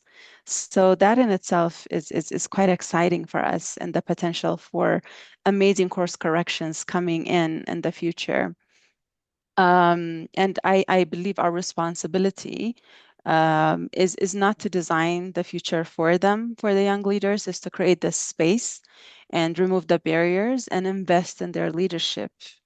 And if we do that, I have every confidence that they will build a water future that is more resilient, more equitable, more ambitious than anything we could have imagined. So there's huge potential which can be harnessed, and part of our responsibility would be to pay it forward to make that a reality. Back to you, Euphresia. Indeed. And I just want to also add that as the environmental advocate, Wanjiru Mathai frequently reminds us, youth are not the leaders of tomorrow in climate action. They are driving the decisions today because they don't have the luxury of time. The African Water Vision 2063 must also belong to the young coders. It must also belong to the climate lawyers and also our engineers who are deploying decentralized technologies and demanding accountability now, right now. And that actually brings our fireside dialogue to a close, but our work does not end with analysis. On this African Women's Day, we refuse to end on mere pledges. And I'm asking now each panelist for just one. I know you have 2063 suggestions, 2000 up to 63 suggestions, but I just need one concrete, uncompromising call to action. Who wants to start? Anybody can grab the mic and go ahead. What is that one commitment to demand from the leaders in this room today, including yourself, because the leaders? Proceed. I can say a few words. I'll make it very quick. One very brief commitment is it's something that I'm working on right now as well, and I want to continue doing that, is to continue investing in the next generation of African women leaders through mentorship and creating opportunities for them to lead. And with that, my call to action is for every leader in this room to do the same. Don't just open a door, walk alongside a young woman until she has the confidence to walk through it herself. And if every one of us commits to lifting just one woman into leadership, I believe together we'll be able to transform the future of the water sector in Africa. Back to you, Euphresia. Absolutely. Mentorship is important, but again, it doesn't end at just mentorship. I believe at some point, it actually feels like Africans, especially in the water sector, the young people we have in the sector, whether men or women, we are over-mentored and less sponsored. So we need to take it to the higher level. Let's not just do more of mentorship from here to the other organization, but let's now move beyond and sponsor these young people so that they can be able to walk into our footsteps that most of the leaders that have gone beyond us from the moment you had the Maputo protocol to date have actually been able to do a good job. They don't need to create a new pathway, but they can be able to walk into these footsteps and be able to support Africa to be able to achieve safe water for all a little bit faster. Thank you very much, Betty. Petty, over to you. Thank you. I think for me, it's about accountability and thinking about accountability in at least three ways or three concrete steps. One is about getting gender disaggregated data, whether it's about lack of access, whether it's about investment. We need the numbers, because a lot of the times when we say this thing, some people say, yeah, you're right. Some people just push back and say, well, that's not true, not from where I sit. But if you have the data, and of course, there's all the debates around whether data is neutral or, but we're not going into that today. But let's just start with getting the evidence documented. And on my part, it's something that I'm currently doing. We've started with Nigeria doing a national survey on climate impacts from a gender dimension. And we'll be doing the same thing in Kenya, in South Africa. So I'd encourage everybody, if you have the opportunity to do so, get the data that shows women's voices. But to do that, you have to speak to everybody. And then we can compare in real terms, what did the men experience versus what did the women experience, even though they were in the same place at the same time. The second thing for me would be around enforcement. We have a lot of excellent policies, frameworks, strategies, but the enforcement is very often lacking. And so we need to invest in enforcement, which means people need to be aware of their rights, need to be aware of the responsibility of government and everyone else, and then need to be aware of how to enforce these obligations. And whatever that takes, whether it's translating to local languages, whatever it takes, we need to do it. And the third and final thing on accountability is around access to justice. Sometimes people know they've been wronged, but they don't have the money to go to court, which is why, again, we're leading advocacy around expanding the Legal Aid Act in countries to clearly recognize environmental water issues, so that it's not only when the police has held somebody that they can take the Legal Aid Act as an opportunity to enforce their rights. But if you've had lack of access to basic services, whether it's water, whether it's electricity, whether it's energy, and it has cost you something, violated your rights, then the Legal Aid Act should provide resources for people to be able to go to court and enforce those rights confidently. Thank you. Thank you. That's brilliant. Thank you so much. What I was speaking from a conversation is something I was writing down here, that we cannot be able to change what we do not measure. And we cannot be able to measure what we do not know. So definitely it begins with the data. And World Bank has actually done an incredible job with supporting us to get data of the number of women, basically in water utilities. But I believe governments can be able to take up the leadership and do more, so that you can be able to know when we say it's how, when you're targeting our investments, how many women are we supposed to be reaching and working with generally. To our esteemed panelists, Dr. Pedi Obani, Bethlehem Mengistu, Ndeye Magate Kebe, thank you so much for bringing in your intellect as well as the vision to this fireside dialogue. Today, on African Women's Day 2026, we declare that the era of viewing African women solely through the lens of vulnerability is over. And as the president of Tanzania said, President Samia Suluhu Hassan, she pointed out at the African Union Summit that when you empower an African woman with governance and resources, you secure an entire community's future. So the 250 million hours lost daily to fetching water is an economic drain on our continent's potential. The $30 billion a year in missing water infrastructure is an investment opportunity that requires women leaders, market system specialists like myself, legal strategists, and hydro diplomats like Betty at every decision-making table. In Africa, if ever Africa is going to be able to realize Agenda 2063 and the Africa Water Vision, we must recognize that where water flows, equality grows. And where women lead, water security becomes a reality. Let us move from water carriers to water architects that we truly are. Thank you very much for listening to us. I'm glad I've been able to keep time, and over to you, Joy.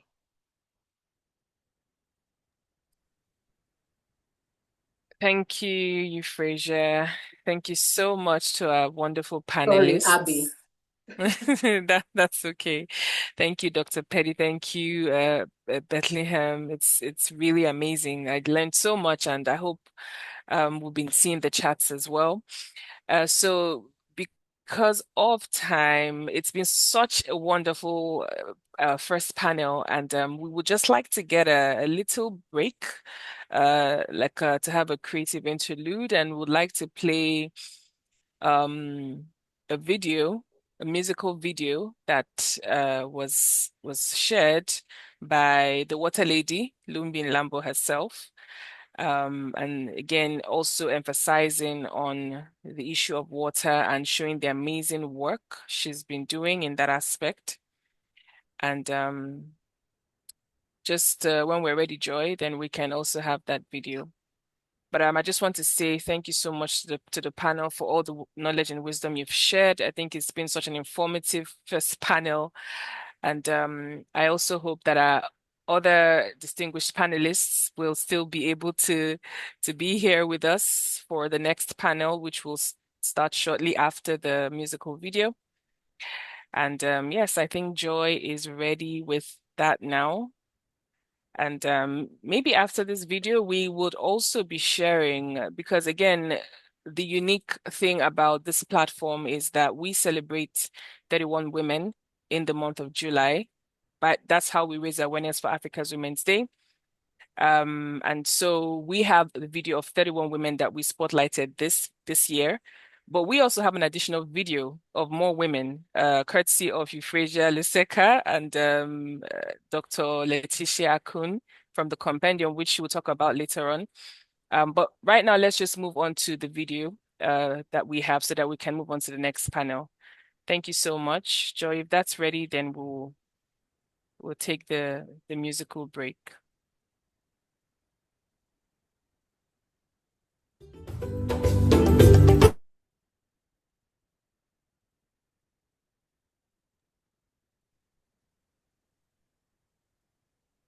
Oh, I see we have the video of more women that we're celebrating today as well, women in the wash sector. Maybe that might come first, or we might have the musical video from JB Dondolo, CEO Lumbie's company, organization.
Okay, thank you, Joy. So that was the video of some women in the wash sector, which we were able to compile, thanks to the compendium that Miss Euphresia Luseka had designed. We will eventually have the video of 31 women, but that was just showing some of the women that we're celebrating today as well, in addition to the 31 women that we also spotlighted this year. And I just want to say that every woman is important. We have a lot of women in this sector, We might not be able to get to every single one, but please know that if you're in this sector, we celebrate you and we recognize you. So now we're going to have the musical video, which was shared by Lumbie Mlambo. Thank you. Become part of the solution for the people in need. We have to stop the pollution so the people can breathe. Become part of evolution as you witness the dream. We have to make a contribution for the boys and girls. Millions need water all across the world. So I say, let's do it for our sake. From the United States away to Zimbabwe and all the continents, we gotta be all great and show some common sense. Together we all make the world a better place. The world a better place. Together we all make the world a better place. We are the leaders, we are protectors. Access to clean water, they gotta respect us. We stand together, so it's time that we step up. Let's end the poverty, everybody we help us. We are the leaders, we are protectors. Access to clean water, they gotta respect us. We stand together, so it's time that we step up. Let's end the poverty, everybody we help us. We are the leaders, we are protectors. Access to clean water, they gotta respect us. We stand together, so it's time that we step up. Let's end the poverty, everybody we help us. There comes a time when we need some water for our sons and daughters to be free. Can't leave them behind, help them see tomorrow. Let's end the sorrow, you and me. Together we can break the cycle of poverty. Together make it better, our life's not a mockery. Empower the communities to thrive. One step at a time and we will rise. United forever, I see inside. Nobody ever should be left behind. Come together so we can break the chains. Clean water for everyone, let's make a change. We are the leaders, we are protectors. Access to clean water, they gotta respect us. We stand together, so it's time we step up. Let's end this poverty, everybody we help us. We are the leaders, we are protectors. Access to clean water, they gotta respect us. We stand together, so it's time that we step up. Let's end the poverty, everybody we help us. We are the leaders, we are protectors. Access to clean water, they gotta respect us. We stand together, so it's time that we step up. Let's end the poverty, everybody we help us. We are the leaders, we are protectors. Access to clean water, they gotta respect us. We stand together, so it's time that we step up. Let's end the poverty, everybody we help us.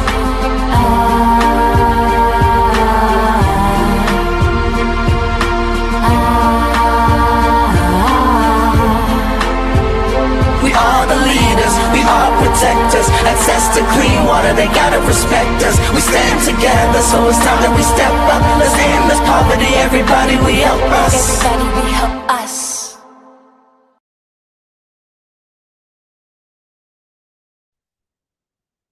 Beautiful. Thank you so much for that, Joy. So from the video, yes, we are the leaders, protectors, and access to clean water is a must. And I'm just seeing what Lumbie said in the chat, that the song was recognized for a Grammy nomination. So thank you so much for that. And maybe if you would like to see the video again, we will share the link with you. So now, without further ado, we're going to move on to the second panel of this event, and that panel is being led by the water lady herself. Thank you all so much for the patience you've had, and we hope that you're also enjoying the conversation as much as I am. So we already introduced CEO Lumbie Mlambo, so I wouldn't read over her bio again. But if you could please turn on your camera, CEO Lumbie, and I know our panelists have also been patient waiting for this other segment. Thank you so much, Lumbie. And I would just also say, please remember our translators to please speak a little bit slowly. Thank you. Over to you, Lumbie. Sure, I will speak slowly. Okay, ladies, thank you so much for this time, and thank you for waiting.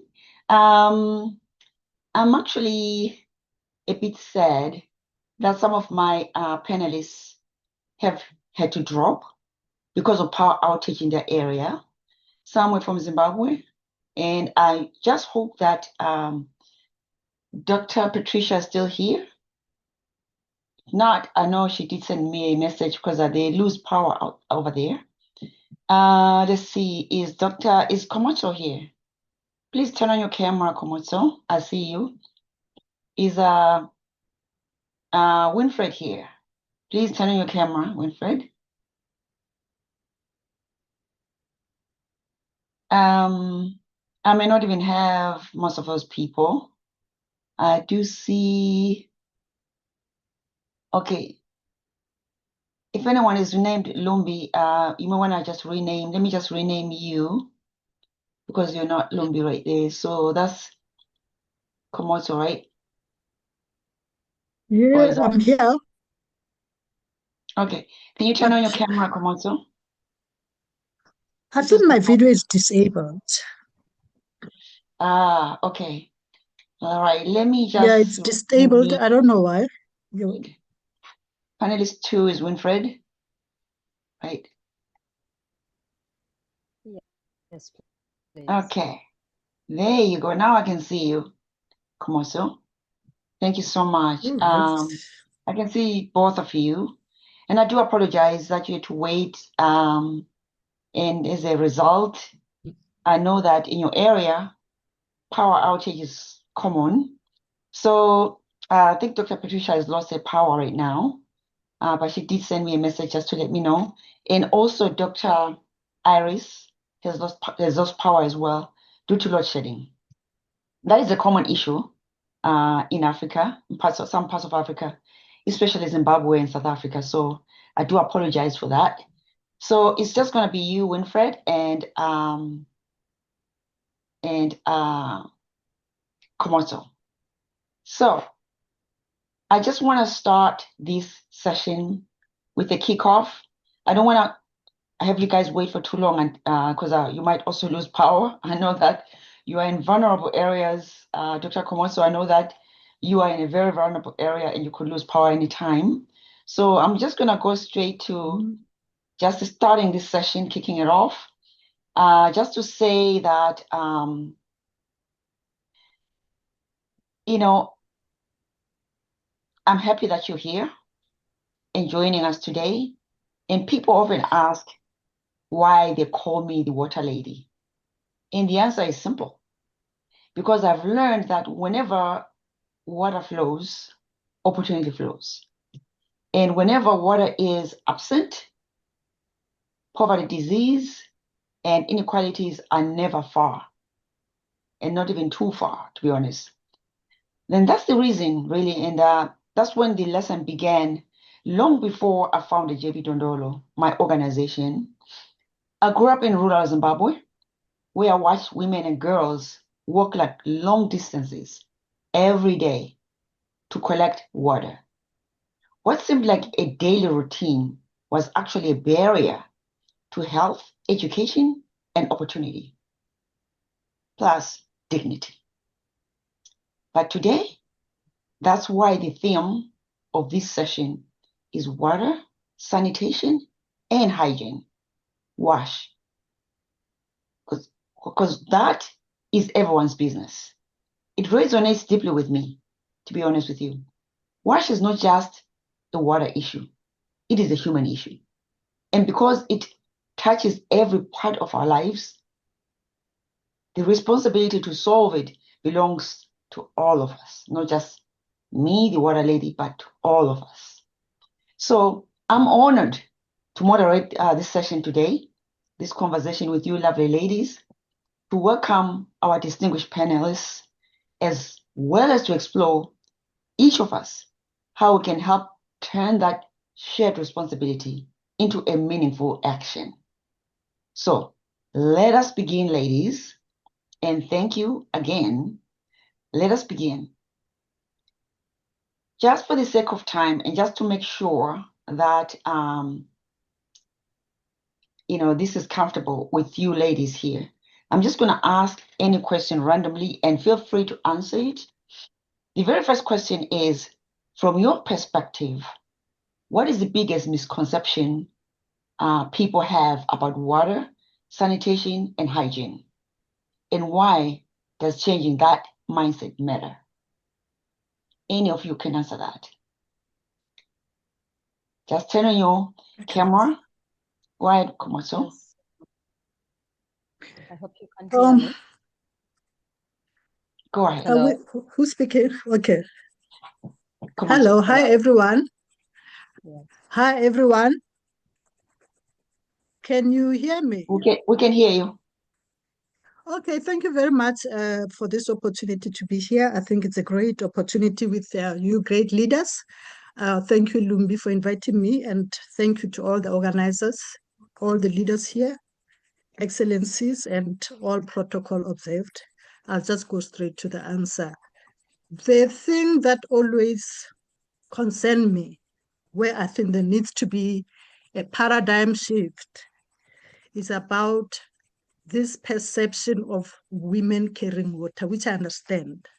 It's a given, you know, I think it's obvious, but I think we need to change our mindset from seeing women as users, not only as users. Yes, that's, you know, I think it's common knowledge out there, but I think we need to move from that and see women as beneficiaries and as participators in the decision-making process or in the governance spaces of water or anything that has to do with water and sanitation. And I'm not saying that's not a reality, but I think it is just important to understand and reposition our narrative so that we get closer to our outcome. And I think that is very, very important. And the other thing that I think we need to change is also, or we need to add, is to have clear outcomes. Because I believe that when you know what you want to achieve in numbers and clear outcomes, then you are able to measure what you want to achieve because you have clear tangibles. So I think it is very important to understand that we must not deal with water issue as a, you know what, like referring to women as just taking action, carrying water, but let's move from there and look at this as an economic asset and look at them as decision makers, as participators, as politicians, governors, you know, all the researchers, all the academics, and make sure that women take part in all those spaces. And another thing, not look at water as a social aspect. It is a social aspect, but let's try to move it closer to something that has economic impact in our countries or in the world and see, so that when we measure the outcomes from an economic point of view, we also take into account what is it that we're measuring. It's not only a social aspect, it is not only an issue of women carrying water, but let's take it to another level. That's how I want us to reposition our narrative. Thank you very much for that answer. It's very inspiring, and it goes back again to what is everyone's business. It's not just one person's business, it's everyone's business. So to you, Winfred, let me ask you this question. Women and girls are disproportionately affected in inadequate water services. What practical actions can governments, communities, and institutions take to close that gap? In your own opinion, what do you think needs to be done? Thank you, Lumbie, and our hosts. I'll go straight to the answer. I know my time is limited on the laptop because our region has been affected by the power blackout. Women and girls, first of all, bear the greatest burden when it comes to inadequate water and sanitation and hygiene. That is the WASH. And because they are often responsible for collecting water, like many have mentioned, managing household hygiene and caring for family members. Inadequate WASH also affects their education, health, safety, dignity, and economic opportunities.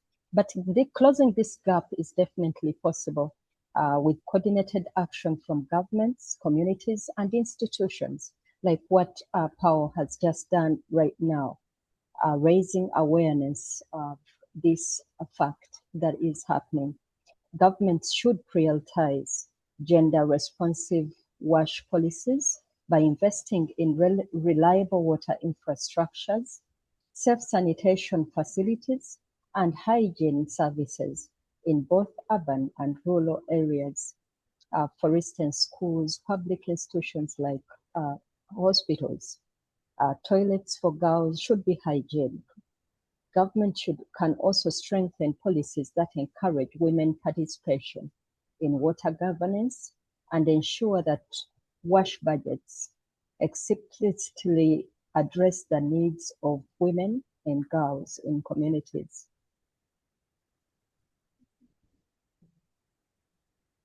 Wonderful. That's wonderful. Thank you so much. I started out by asking you guys questions because I didn't want to lose you. I want you guys to at least answer one question. Should you guys lose power or anything?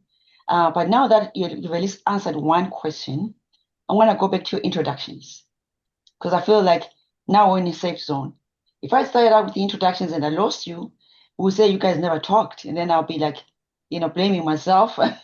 So yeah, let's go to your introductions. Let me start with you, Dr. Komoso. So just so you know who Dr. Komoso is, she is in South Africa. She is Dr. Komoso Malete Mashabalane. She is the Chief Executive Officer of HR Function Consulting and the founder of Her Water Network Global.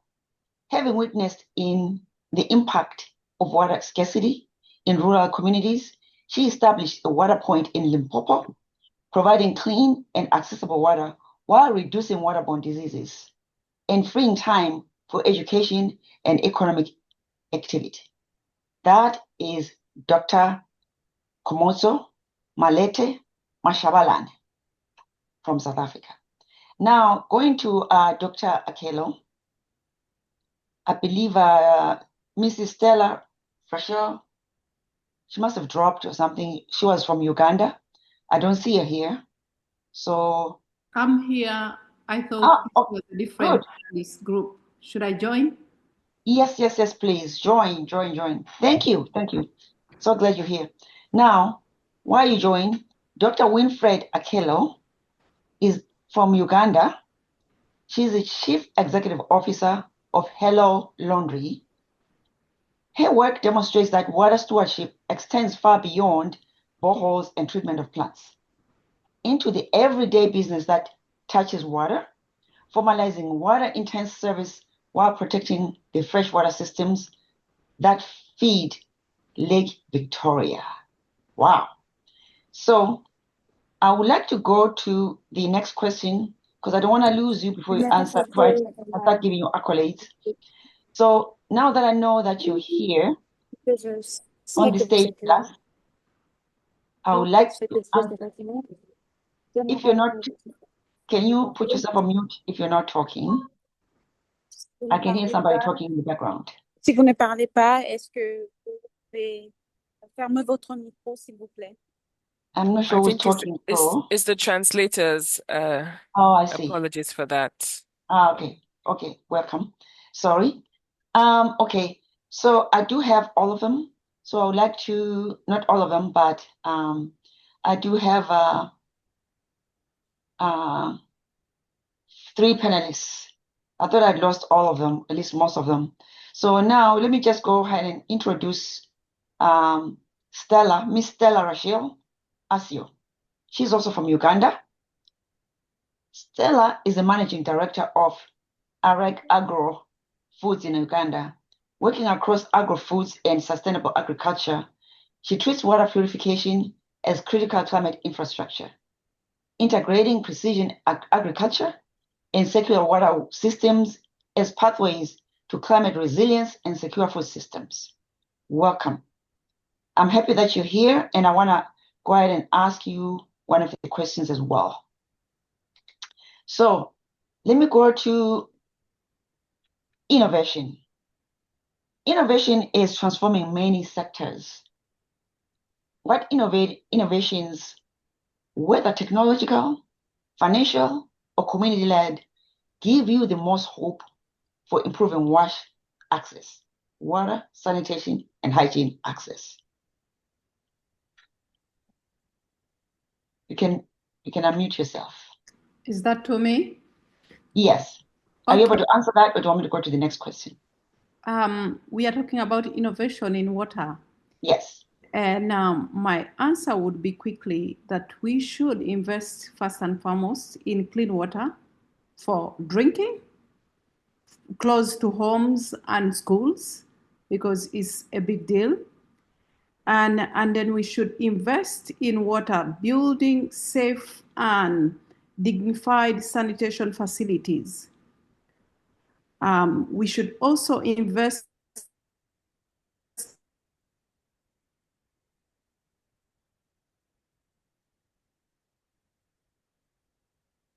for hygiene education for women and girls out there, and technicians and entrepreneurs. And we should also support community and water communities, to build responsible farming techniques around water, because without water, you cannot grow a thing. So I hope I have answered that quick question. Thank you.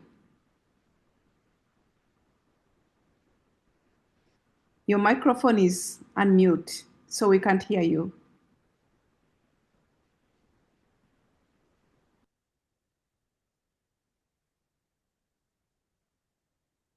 All right, here we go. I didn't share that. Did I share that?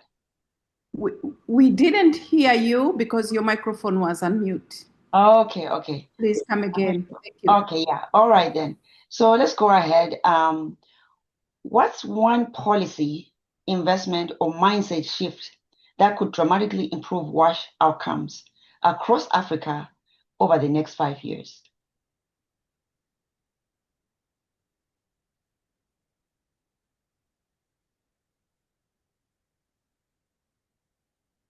Can you guys hear me?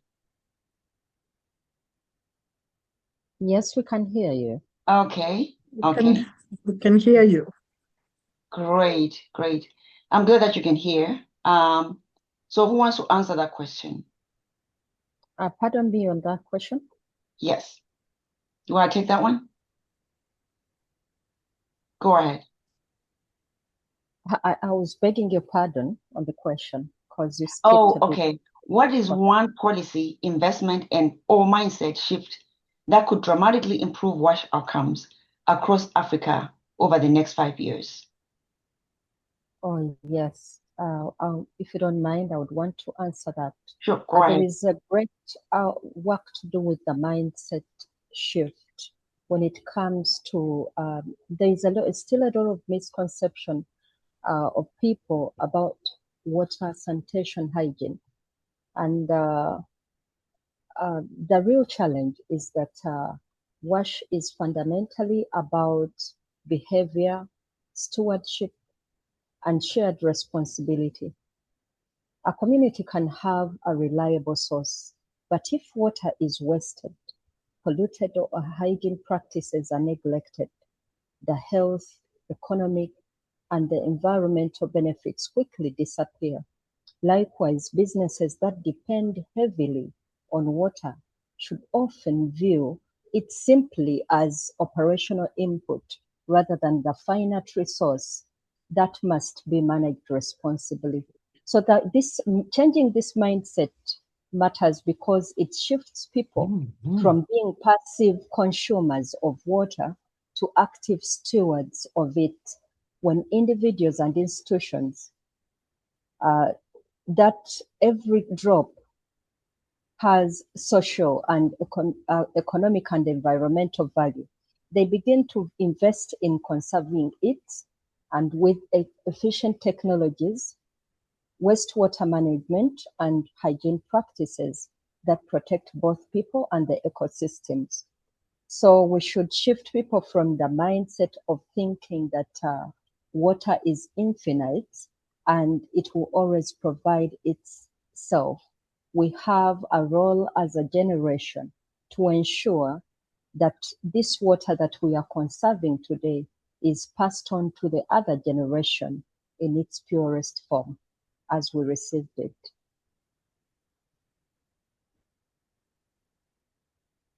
Thank you for answering that question. Very informative, and I'm sure that it excites the audience. This kind of insights excite the audience into really knowing that we as women are the leaders, and we are in charge, and we are the curators, we are the innovators, we are the doers. It's not just others do and others don't. So with that being said, I would like to go to the next question that I hope is comfortable with anyone here. How do we move from short-term projects to long-term sustainable impact? How do we move from short-term projects to long-term sustainable impact? Who wants to take that? Can I call on you, Stella? Okay, thank you. Thank you very much. First and foremost, I want to say that when we hear about water and sanitation and hygiene, many people think it only belongs to health sector. But truth is that water is every aspect of our lives. Everywhere we turn, we can't do without water. So how do we move from short term to long term? It's the planning. It comes with along with planning, involving women in right at the beginning of the planning process of getting these long-term processes in place. I was privileged to listen to the Minister of Water Sanitation of Morocco, and there are large projects that they are building up dams. And I wished that entirely all Africa would be involved in this kind of thing. And it takes women leaders taking part in these panelist groups, designing solutions that fit every country, and not just dealing with this as individual basis, country by country, but all of us coming together and putting at the core to see that we make sure that everything is done at the national level, because doing it individual as a country constrains a lot. It requires water and water systems. It really involves a lot of investment, and it's not something that is really easy for an individual basis to go about. And even building dams, not just a community can do it, but it requires everyone involved.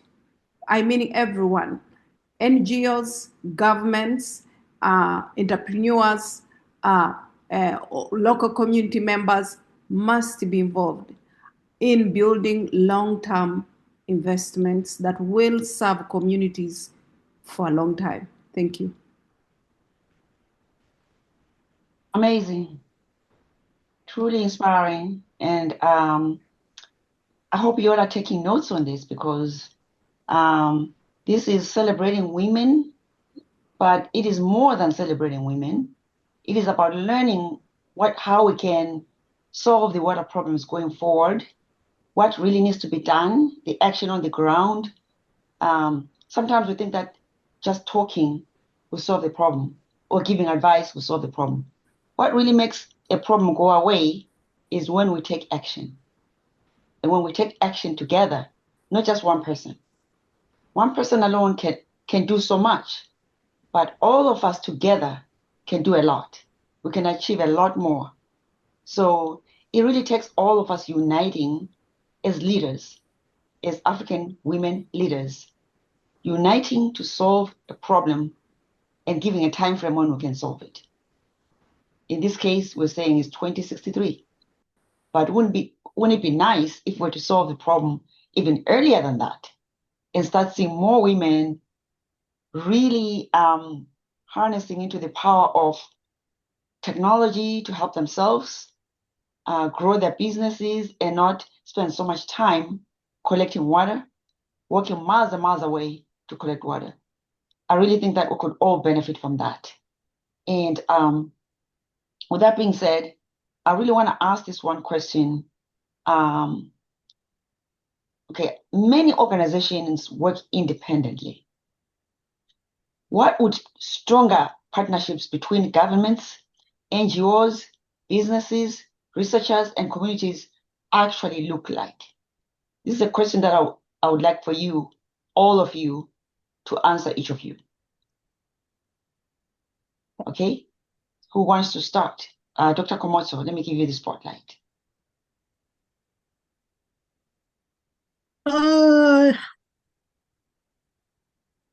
Oops. Thank you so much. Can you just kindly repeat the question? Absolutely. Thank you. So many organizations work independently. What would be stronger partnerships between governments, NGOs, businesses, researchers, and communities look like? If that were to happen, if we were to collaborate and work together, what would that look like, in your opinion, or in what you know? Because working as one, I think the needs not going to help. Yeah. I think the most important partnerships will be those that leave behind modern infrastructure. Because I think when we speak about water, we always focus on infrastructure. But, when all those partnerships work, if we can make sure that all partnerships works to sustain beyond infrastructure, and they leave empowered communities, which are capable with local leaders, because you also have to involve local leaders. You have to start from government to local leaders, involve the community, involve academics, involve education institutions, involve all institutions, so that you live empowered communities and have sustainable systems overall, which can talk to one another, which can enhance collaboration, and where there is harmony and cohesiveness.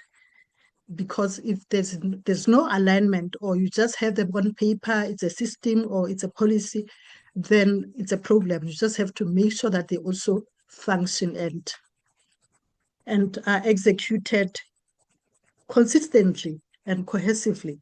And I think there must be measurable impact which will support those partnerships. And another thing is that those partnerships should also build capability, because and capacity, and avoid dependency, but also work together. Because when every stakeholder contributes, then you have more sustainable outcomes, which support each and every stakeholder, whether it's the user, whether it's the community, kids at school, institutions, academics, universities, and all that. And we need to move away from isolated projects, because sometimes, let's say government and other institutions, academics, corporate, they tend to have good systems, but you find that they don't work together, they do not communicate. So you end up having a system which cannot be executed or cannot be implemented.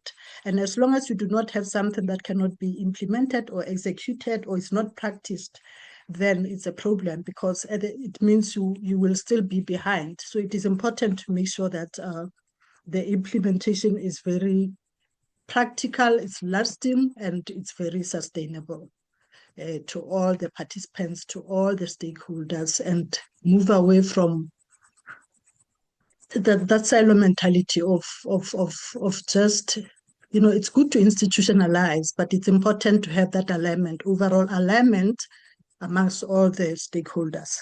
I think that's how I see it. It's very important just to make sure that we have those institutions, but they need to work together and have the same implementation plan and clear deliverables and rules of what they want to achieve ultimately. Thank you. Dr. Komoto, that's really insightful and very something for us all to take and seriously think about that, how we align with those organizations Let me hear from you, Winifred, or your answer to that. Thank you. Yes. The future of water security definitely will depend so much on partnerships. Governments can create enabling policies, but communities can champion the stewardship. Business can also provide innovations, investments, and leadership. And I look forward to seeing a future whereby women get involved in that kind of leadership. When every sector embraces its shared responsibility, WASH becomes more than a development goal. It becomes a fundamental for resilient economies, health, communities, and a sustainable future for Africa. Well, not forgetting the hidden water stewardships, and those are the daily businesses that depend on water, including our households. Much of the global WASH conversations focus on governments, utilities, and NGOs, including infrastructure projects. While this remains still indispensable, everyday businesses that depend on water should not be absent from the policy decisions that are made. We are giving an example of commercial laundries like Hello Laundry today, and all the water-dependent enterprises collectively consume a substantial volume of water. Their operational choices directly influence local water security.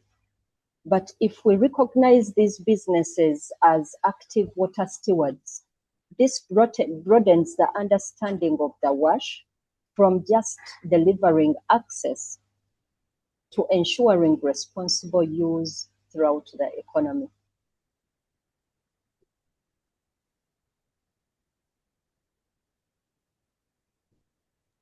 Thank you very much. I really appreciate that. Let me hear from you as well, Stella, on the same question. Then we'll move on to the discussion question. Just to reframe me the question quickly, I think you asked about collaboration, collaboration of the different sectors. I want to say that climate change reminds us that every drop counts. Whether we are farmers, teachers, parents, business leaders, or policymakers, or a big one.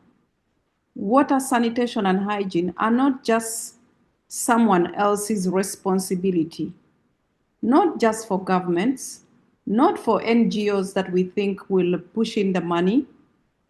It's not just something to wish think, but it's all our responsibility, because when it comes down at household level, simple actions like washing hands, storing water safely, and preparing food hygienically, protecting our environment, maybe watering our plants, all these cleaning of the house to prevent illnesses are areas that build and protect our ecosystem. So I call upon everybody to take this subject as a very serious subject at all levels. It includes everyone in the house, from dad to baby. So water is not just it's not any country, but it's all responsibility, because at the end of the day, we all need that precious, wonderful gift called water. And without water, there's no life. Thank you. Wow. That is beautiful. Without water, there's no life. And there's a call to action here, ladies, because if we're not constantly reminding ourselves, why are we here in the first place? We're not here to just celebrate. We're here to make a change after this. When we're done here, I would like to see that we're actually moving forward with the actions taken out of here. So with that being said, our next question now is more of a discussion, open discussion. If WASH is truly everyone's business, who is currently doing enough and who's not doing enough? Who needs to step up? We can call those organizations out or people out that need to step up. Can we be honestly brutal to call out people, organizations, and say, you need to step up? Because we've been talking for very long about this water issue, but we're not making any difference. When you go to the UN General Assembly and they tell you how far we are, you're like, my God, what is going on? So who should we call out here? Who needs to step up? Who wants to go first? Open discussion. I can, if you permit me. Thank you. I would say that my encouragement today is that let's move beyond awareness to action and educate the families, number one, the vulnerable users in this case, to support the innovative solutions, invest in sustainable infrastructure in their small way, and work together, because lasting change happens when only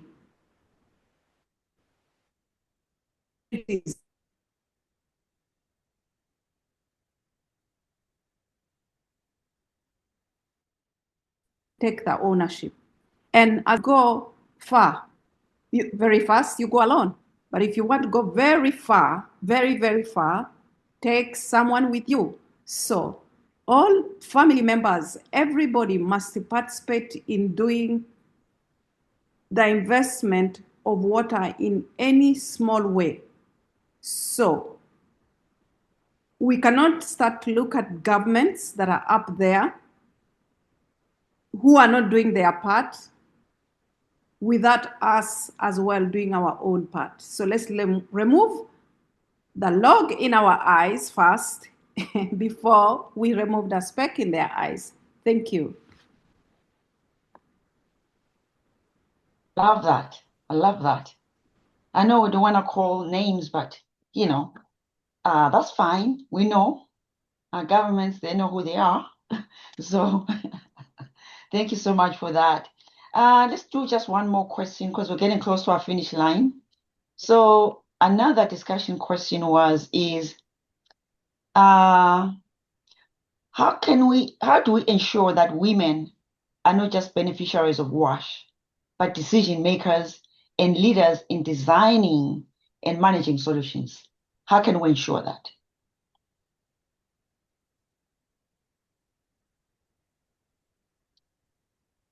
Anyone can take that question. It's a discussion. How can we make sure that we're just not beneficiaries, but we're also creators and designers? Also, go ahead. Yes. Thank you very much. I think that's a very interesting question. I think we as women, first of all, need to take responsibility by making sure that women are represented at decision-making level and have confidence in our leaders. Because sometimes I realize that we don't empower each other, as women at times, but it's important to have confidence in other women and make sure that we put them in those decisions where they can make decisions. Because as long as we do not participate there, we can still be, the other thing that we need to be aware of is that even if we put people in positions, we have to make sure that they are decision makers, they execute, they are given resources, they're capacitated. Because we see a lot of leaders who are in government, who are in parliament, but they don't make those decisions. They're just there for numbers. And you see, we are not talking about quantity. We're talking about quality. It has to be women who participate, who know why they are there, make decisions, and are given the opportunity to make decisions. So it is very important. I always believe that it has to start with us as women. have confidence in other women, and make sure that before we can maybe blame other people or men, we also have a responsibility there. That's where we need to start. And look at other, sectors or stakeholders, just to make sure that women are appointed and are given. Because, when you look at other case studies, for example, there are women who are in parliament and in government, but they're not making any decisions. Like when you research and go further, you realize that they're not given that opportunity to make decisions. So we have to make sure that they're there not only as what is just to decorate, but that they're or just for numbers, just to make sure that we tick the boxes. But we have to make sure that they make decisions. And it's not a matter of, okay, we have 30% women or we want to reach a target. It's not about numbers. It must not be a number game. We have to make sure that they really make decisions and there are outcomes and they know what to do and they're empowered. They have the knowledge, they have the right knowledge, they have the right skills, and they're given that chance to make decisions. That's what I think. Thank you very much. Thank you very much for that. Point fingers at ourselves first before we point fingers at someone else. Very good. I like that. Okay. Stella, I know you're going to be the last person because of just being mindful of time. You're going to be the last person to answer the same question. And then I'll hand it over to Joy and Abigail after that. Okay, go ahead, Stella. Thank you so much. I will be quick and precise. Women have to take up serious action by creating awareness. Creating awareness means that we need to sit down in our own boardroom and decide what we want this system to look like. Because nobody is going to give us the mic. No one is going to nominate us. Nobody is going to give us a sympathy vote. We need to put ourselves in place. I was inspired by leaders, let me say women. They were just ordinary parents in Venice who put up awareness about PFAS. PFAS is a disease that is spread in water in Venice, through water, drinking water, coming from industries that are making those beautiful bags we love. PFAS has affected women in Venice to the extent that every child that is born with a certain cancer from drinking water. So this water thing that we're talking about is not a small issue. It's a very big issue because going down in our gardens and down to the plants and to the soil, it stays in there and creates a lot of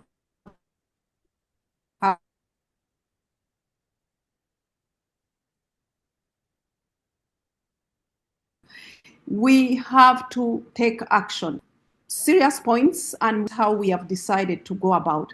Whether you want it or not, this is how it is going to be.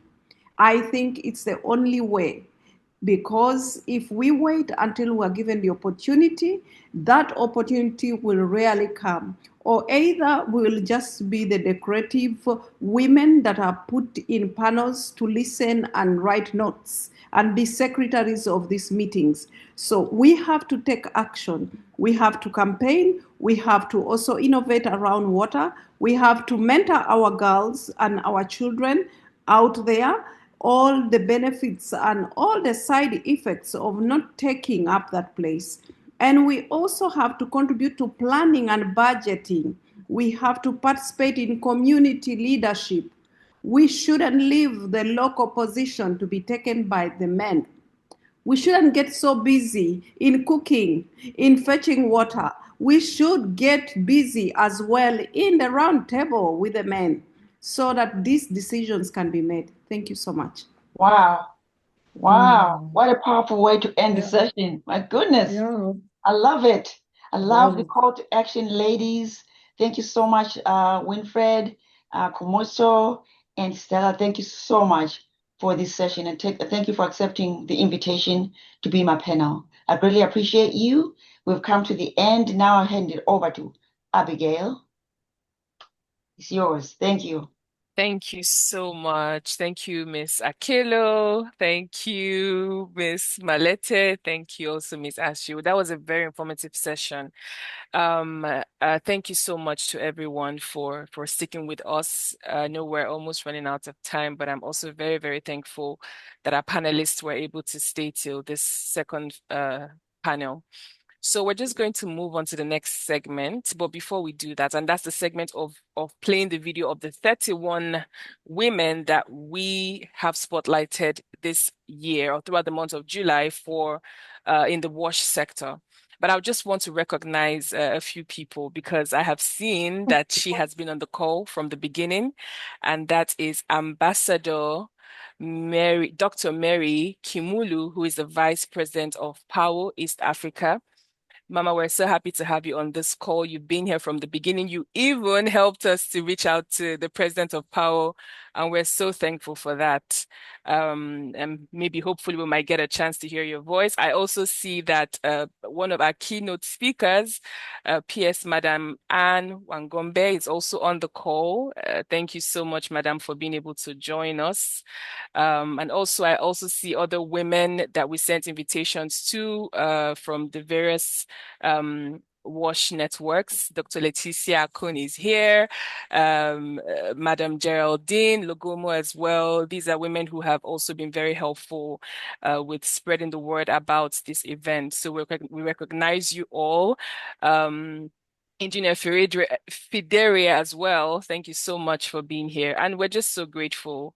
Thank you so much to everyone. So I wonder if Joy is ready with the video. These are 31 women. Like we mentioned before, there are so many women in this sector, but just as our tradition has been for this awareness initiative, following the number of days we have in the month of July, we create awareness of this day by spotlighting one woman each day for 31 days. So please enjoy the video, and thank you again for your time.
Thank you so much. Thank you very much for that video. I hope we're all able to see that, but we will upload the video on our YouTube page and also on other social media pages, so you can also see that later on. But we celebrate all women.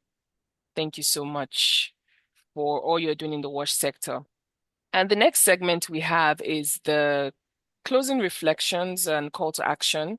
And I think we'll have Miss Euphresia for this segment. Miss Euphresia, are you here? Because we're getting to the end now, and we'd like to get a closing reflection and call to action. And also, I think would definitely, if possible, we would also love to have PS Madam Anne Wang'ombe speak, and also if Mama Kumuli can as well, that would be lovely. So Euphresia, over to you. Thank you so much. I am going to take a very short time, I think approximately 5 minutes, and let my elders, the PS Water, as well as Her Excellency, to come in with the conversation. I want to go back to really appreciate all excellences, the leaders, the sisters, and the brothers across Africa and diaspora who have been able to support us to get this far. And we have reached the crescendo of this historic day. And still, I want to go back to my Niger brothers and sisters and quote one of my best musicians in Africa, and that is Fela Anikulapo Kuti, famously sang, "Water you no get enemy, you no get enemy. If you fight them, now you go die." And I bet we understand that. And it basically means water has no enemies. Yet for decades, institutional neglect, fragmented governance, and as well as gender inequality have treated the women who secure Africa water as invisible. So today, during this Africa Women's Day, we didn't just host a webinar. We staged an institutional intervention from the opening rallying calls from Her Excellency, Madam Iipinge of PAWO, as well as our able Permanent Secretary, Madam Anne Wang'ombe, to our short film on every day every drop actually has a story. We have been able to set a very clear premise that water is not a passive commodity. It is Africa's ultimate political, economic, and security frontier. And with the heads of state adopting the Africa Water Vision and policy earlier this year, the continent declared that water security is impossible without the women at the helm. And today, I believe the conversations that I've been able to hear have been able to prove why. So, regardless, we still have to be able to demand more executive seats in the state water utilities, direct climate finance portfolios, or negotiate transboundary river treaties. At the same time, traditional institutions need to push back. They don't actually need to continue having the same conversation, but they need to get to that level where we need to push back with that tiresome excuse that you always hear, that we would love to hire women, but where is the qualified talent pipeline? So today, I want us to bury that excuse once and for all. It is a decision both Letitia and I were able to make last year. And I want you to understand and appreciate the speed that came with it. And also appreciate that you do not need too many resources. You don't need to be paid for you to make a change in this sector sometimes. You can easily volunteer, and probably the money is going to come in later. And this, what I want to unveil to you today is what I want to bring to your attention. What I'm calling a lethal institutional tool, very lethal. The first African Women in WASH Compendium. And at this point, allow me to share my screen so that you can be able to see it as I close in just a few minutes, like I think 2. I hope you can be able to see the screen itself. So on this compendium, you are going to basically be able to engage, and I'm going to also put it in the chat box, the link itself for you to download. The compendium for us, we believe it's not a decorative directory. or a vanity project. It is a strategic mechanism for continental governance, and it curates and spotlights 100 battle-tested, let me call them battle-tested, African women experts who are coming from utility CEOs, environmental lawyers, hydrologists, zero-based budgeting specialists, market systems experts, and climate diplomats.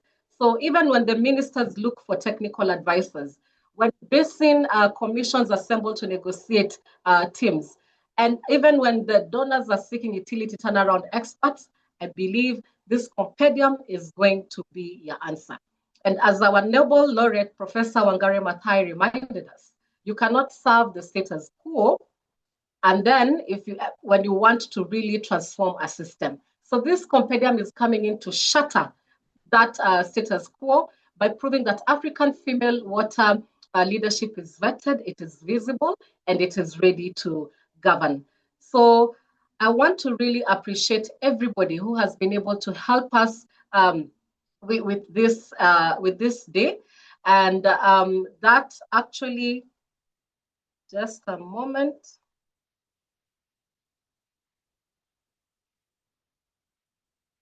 I don't know why my screen is hanging, but anyway, I'm going to continue. And I want to, at this point, to just really appreciate Joy Wanjiru, Zenz, Abigail Egbunine, PAWO team, the AfriTrade team, our team, JB Dondolo team, AFWASA, WIS Senegal, the Hydro Diplomacy team, and all the able panelists that I've had today. This has been quite an interesting conversation, and it's going to continue. So happy African Women's Day. And let us continue to build Africa. And also I want to end with let us go and make and build as well as make Africa's water future. Thank you so much, Abigail. Over to you. Thank you so much, Euphresia. It's been amazing. I think I've learned so much in this aspect. Joy, are you there? We had also given the opportunity for our mama to speak to us, and as well as the PS, Madam Wang'ombe. So you're able to unmute if you would like to say one or two words. We're happy to hear you. Mama Kimulu and PS.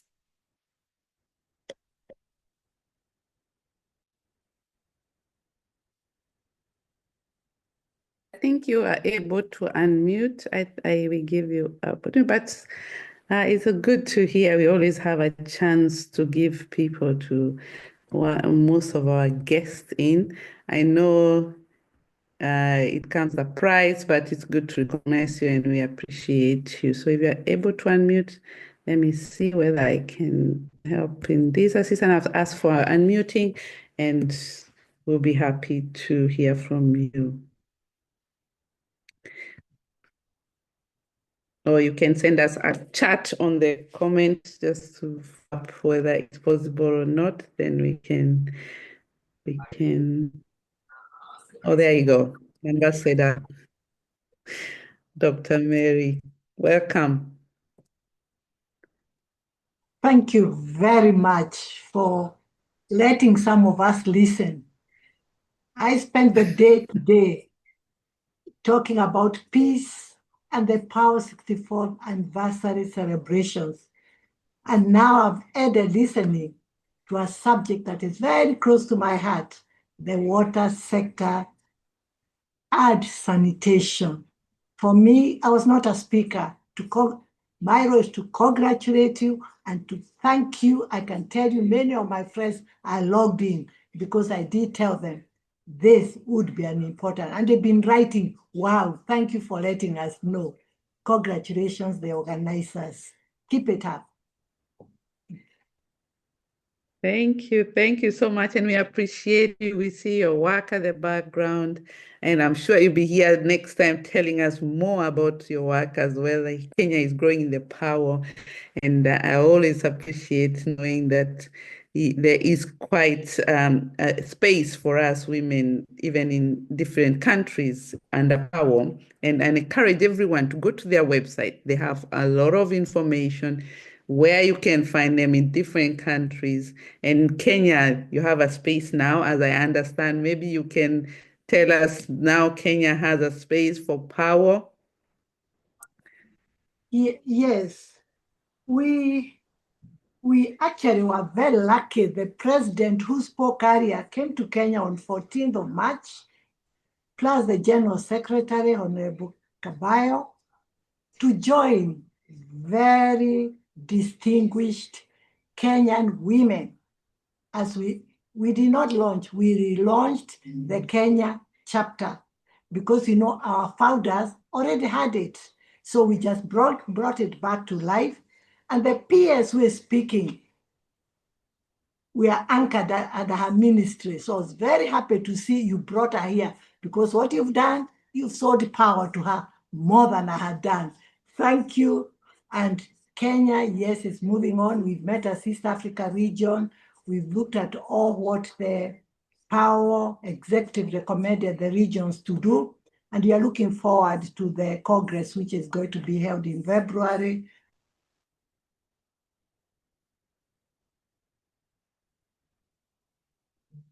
I think we lost her.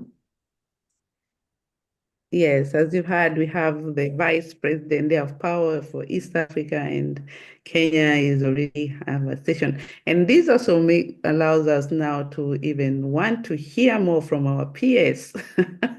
I'll still give you an opportunity if you can. I'm not sure if you're on the road. I'm here with a message. Maybe Abigail can check for me if it's possible, because I'm not able to see all the messages that are coming in. But we would like to also hear from you. We have seen your video, very powerful, and most of us have really appreciated it. We put it in the first part so that we can all really enjoy that space. So so as we wait for the unmuting, I think now we are coming to a close. We don't want to keep everybody long. It was 3 hours, intense information, empowerment, awareness, as we all know, is about Africa women. And I would like to ask Lumbie to join us here, because she's very powerful as well, back with Euphresia as well. Please join us back, put your camera on as we closing remarks. It's quite important for all of us, because we are a big team we're working very hard in the background in different ways. As you can see, we are also techie women, as much as we are we are here, and we are looking for all support, partnership. Lumbie, kindly, if you're there, I don't know whether I can see you, but we are here. Yes, I can see you now. Yes, and we are here because of the teamwork. We look for sponsors, partners in different areas, so that they can come and support us. I don't know whether was that the PS, not so sure. Someone unmuted. Yeah, the PS is trying to unmute herself. Oh yeah, okay, go ahead. The stage is yours. Just for try, yeah. Before we lose you again.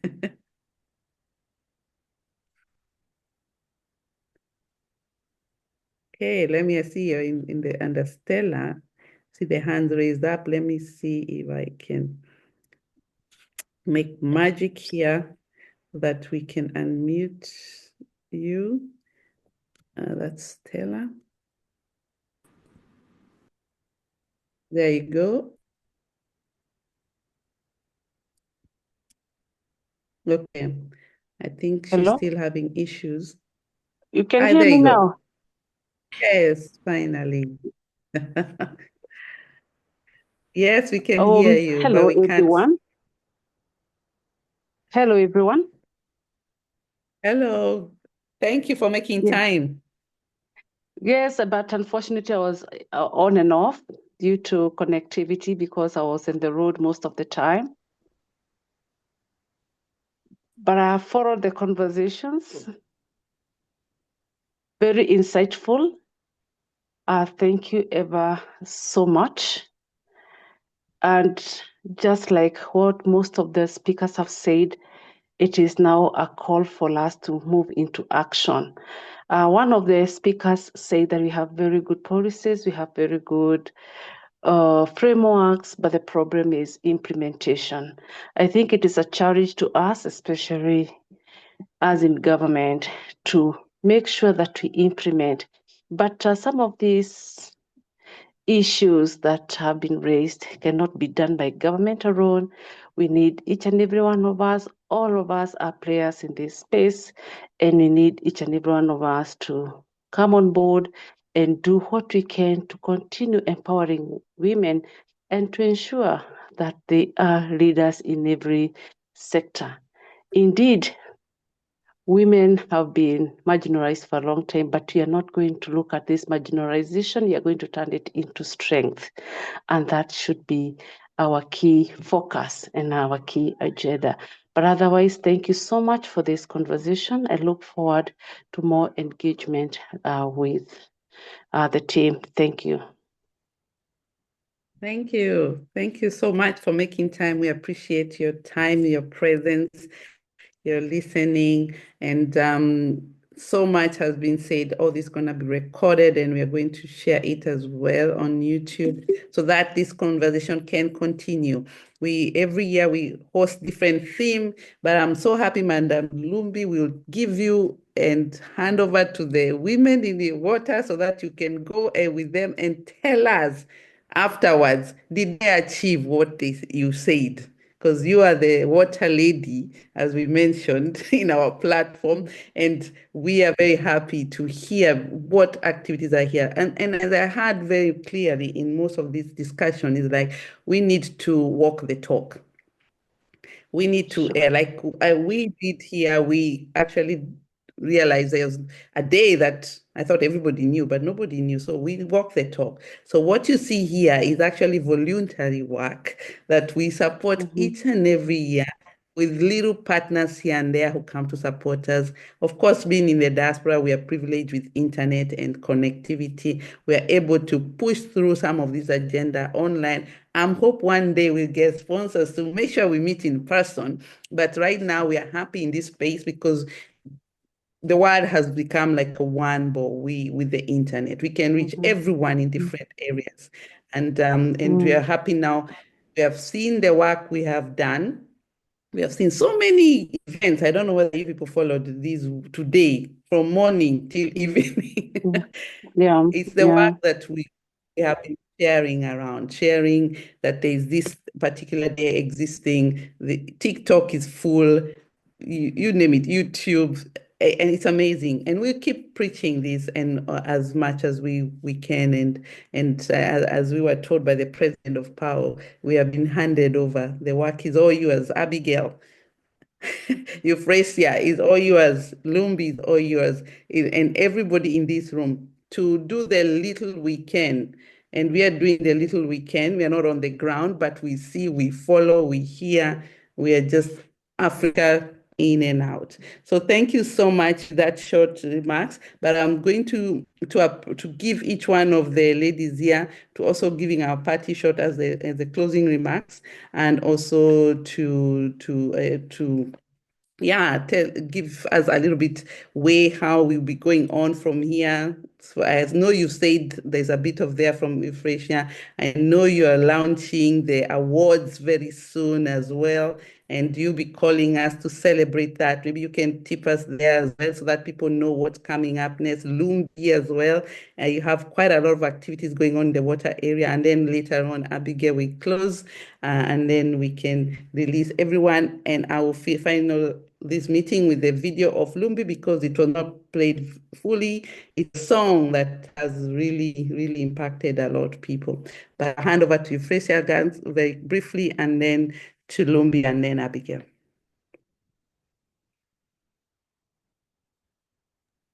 I was on mute. Thank you very much, Joy. You really have brought joy in our lives today. So thank you very much. And thank you everyone who has participated in this event.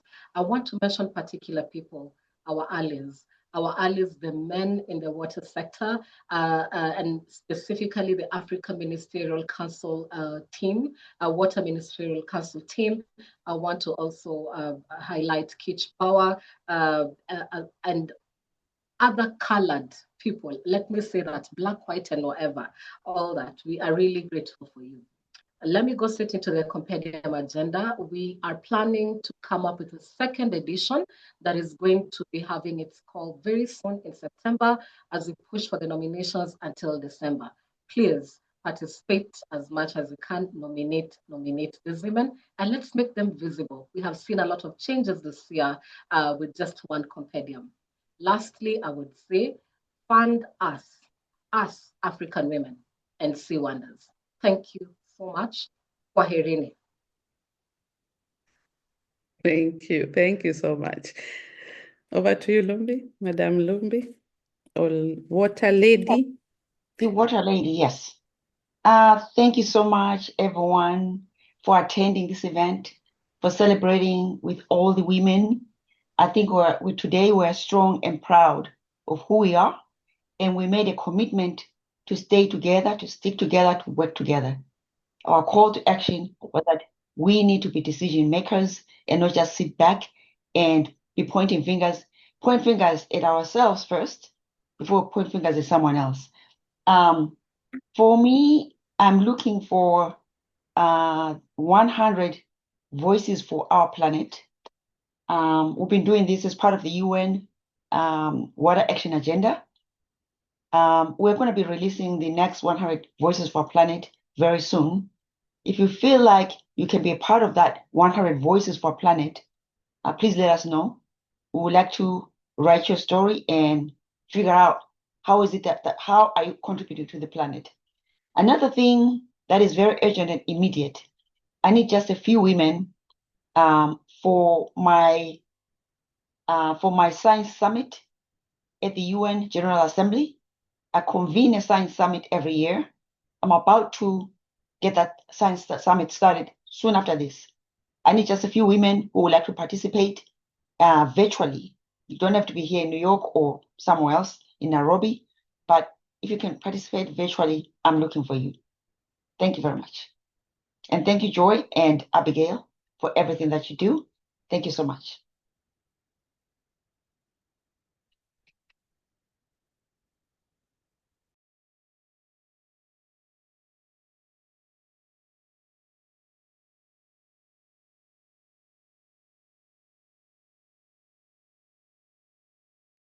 Joy, you're muted.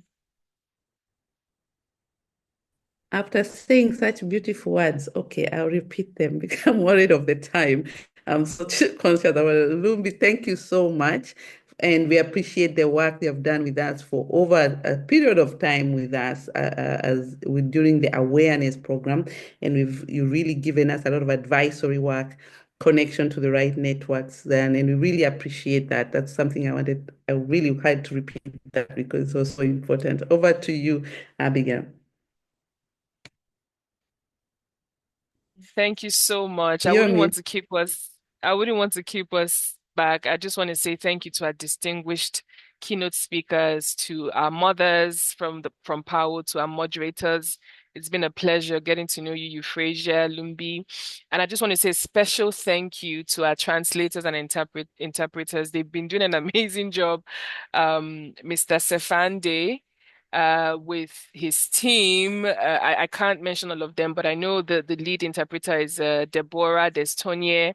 I just want to say thank you so much for taking our time. And please, like I mentioned, they are the Advanced School of Translators and Interpreters from Cameroon. So in case you have any events, you can also reach out to them.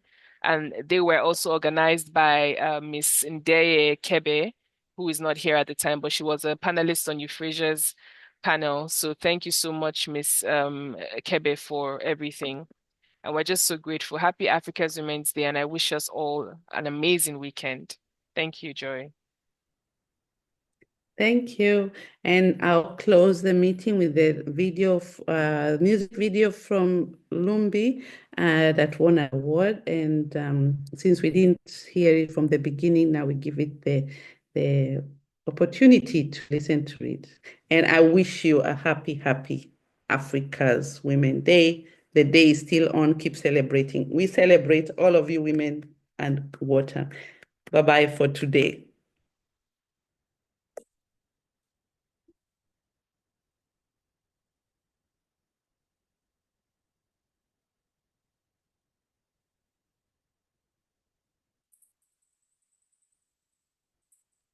volume.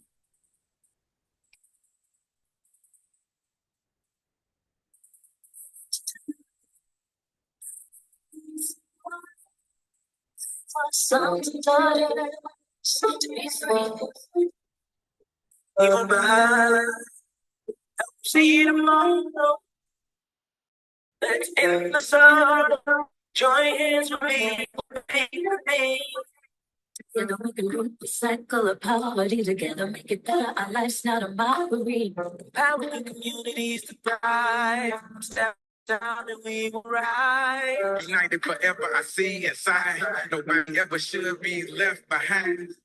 Together so we can break the chains. Clean water for everyone. Let's make a change. All the leaders, we are protectors. Access to clean water, they gotta respect us. We stand together, so it's time that we step up. Let's end the poverty, everybody, we help us. We are leaders, we are protectors. Access to clean water, they gotta respect us. We stand together, so it's time that we step up. Let's end the poverty, everybody, we help us. We are the leaders, we are protectors. Access to clean water, they gotta respect us. We stand together, so it's time that we step up. Let's end the poverty, everybody, we help us.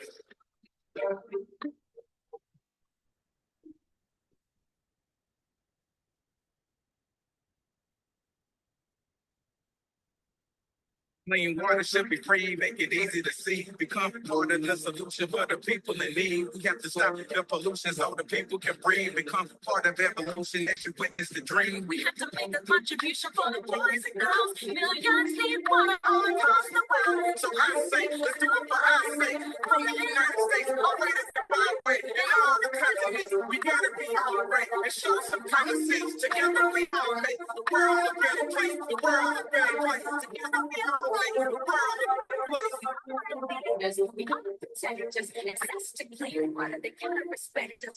Stand together, so it's time that we step up. Let's end the poverty, everybody can help us. We are the leaders, we are protectors. Access to clean water, they gotta respect us. We stand together, so it's time that we step up. Let's end the poverty, everybody, we help us. All the leaders, we are protectors. Access to clean water, they gotta respect us. We stand together, so it's time that we step up. Let's end the poverty, everybody, we help us. There comes a time when we need some water for sons and daughters to be free. Can't leave them behind. Help them see tomorrow. Let's end the sorrow. Together we can break the cycle of poverty. Together make it better. Life's not a mockery. Empower the communities to thrive. One step at a time and we rise. United forever, I see inside. Nobody ever should be left behind. Together so we can break the chains. Clean water for everyone. Let's make a change. We are protectors. Access to clean water, they gotta respect us. We stand together, so it's time we step up. Let's end this poverty, everybody, we help us. We are the leaders, we are protectors. Access to clean water, they gotta respect us. We stand together, so it's time that we step up. Let's end the poverty, everybody, we help us. We are the leaders, we are protectors. Access to clean water, they gotta respect us. We stand together, so it's time that we step up. Let's end the poverty, everybody, we help us. All the leaders, we are protectors. Access to clean water, they gotta respect us. We stand together, so it's time that we step up. Let's end the poverty, everybody, we help us.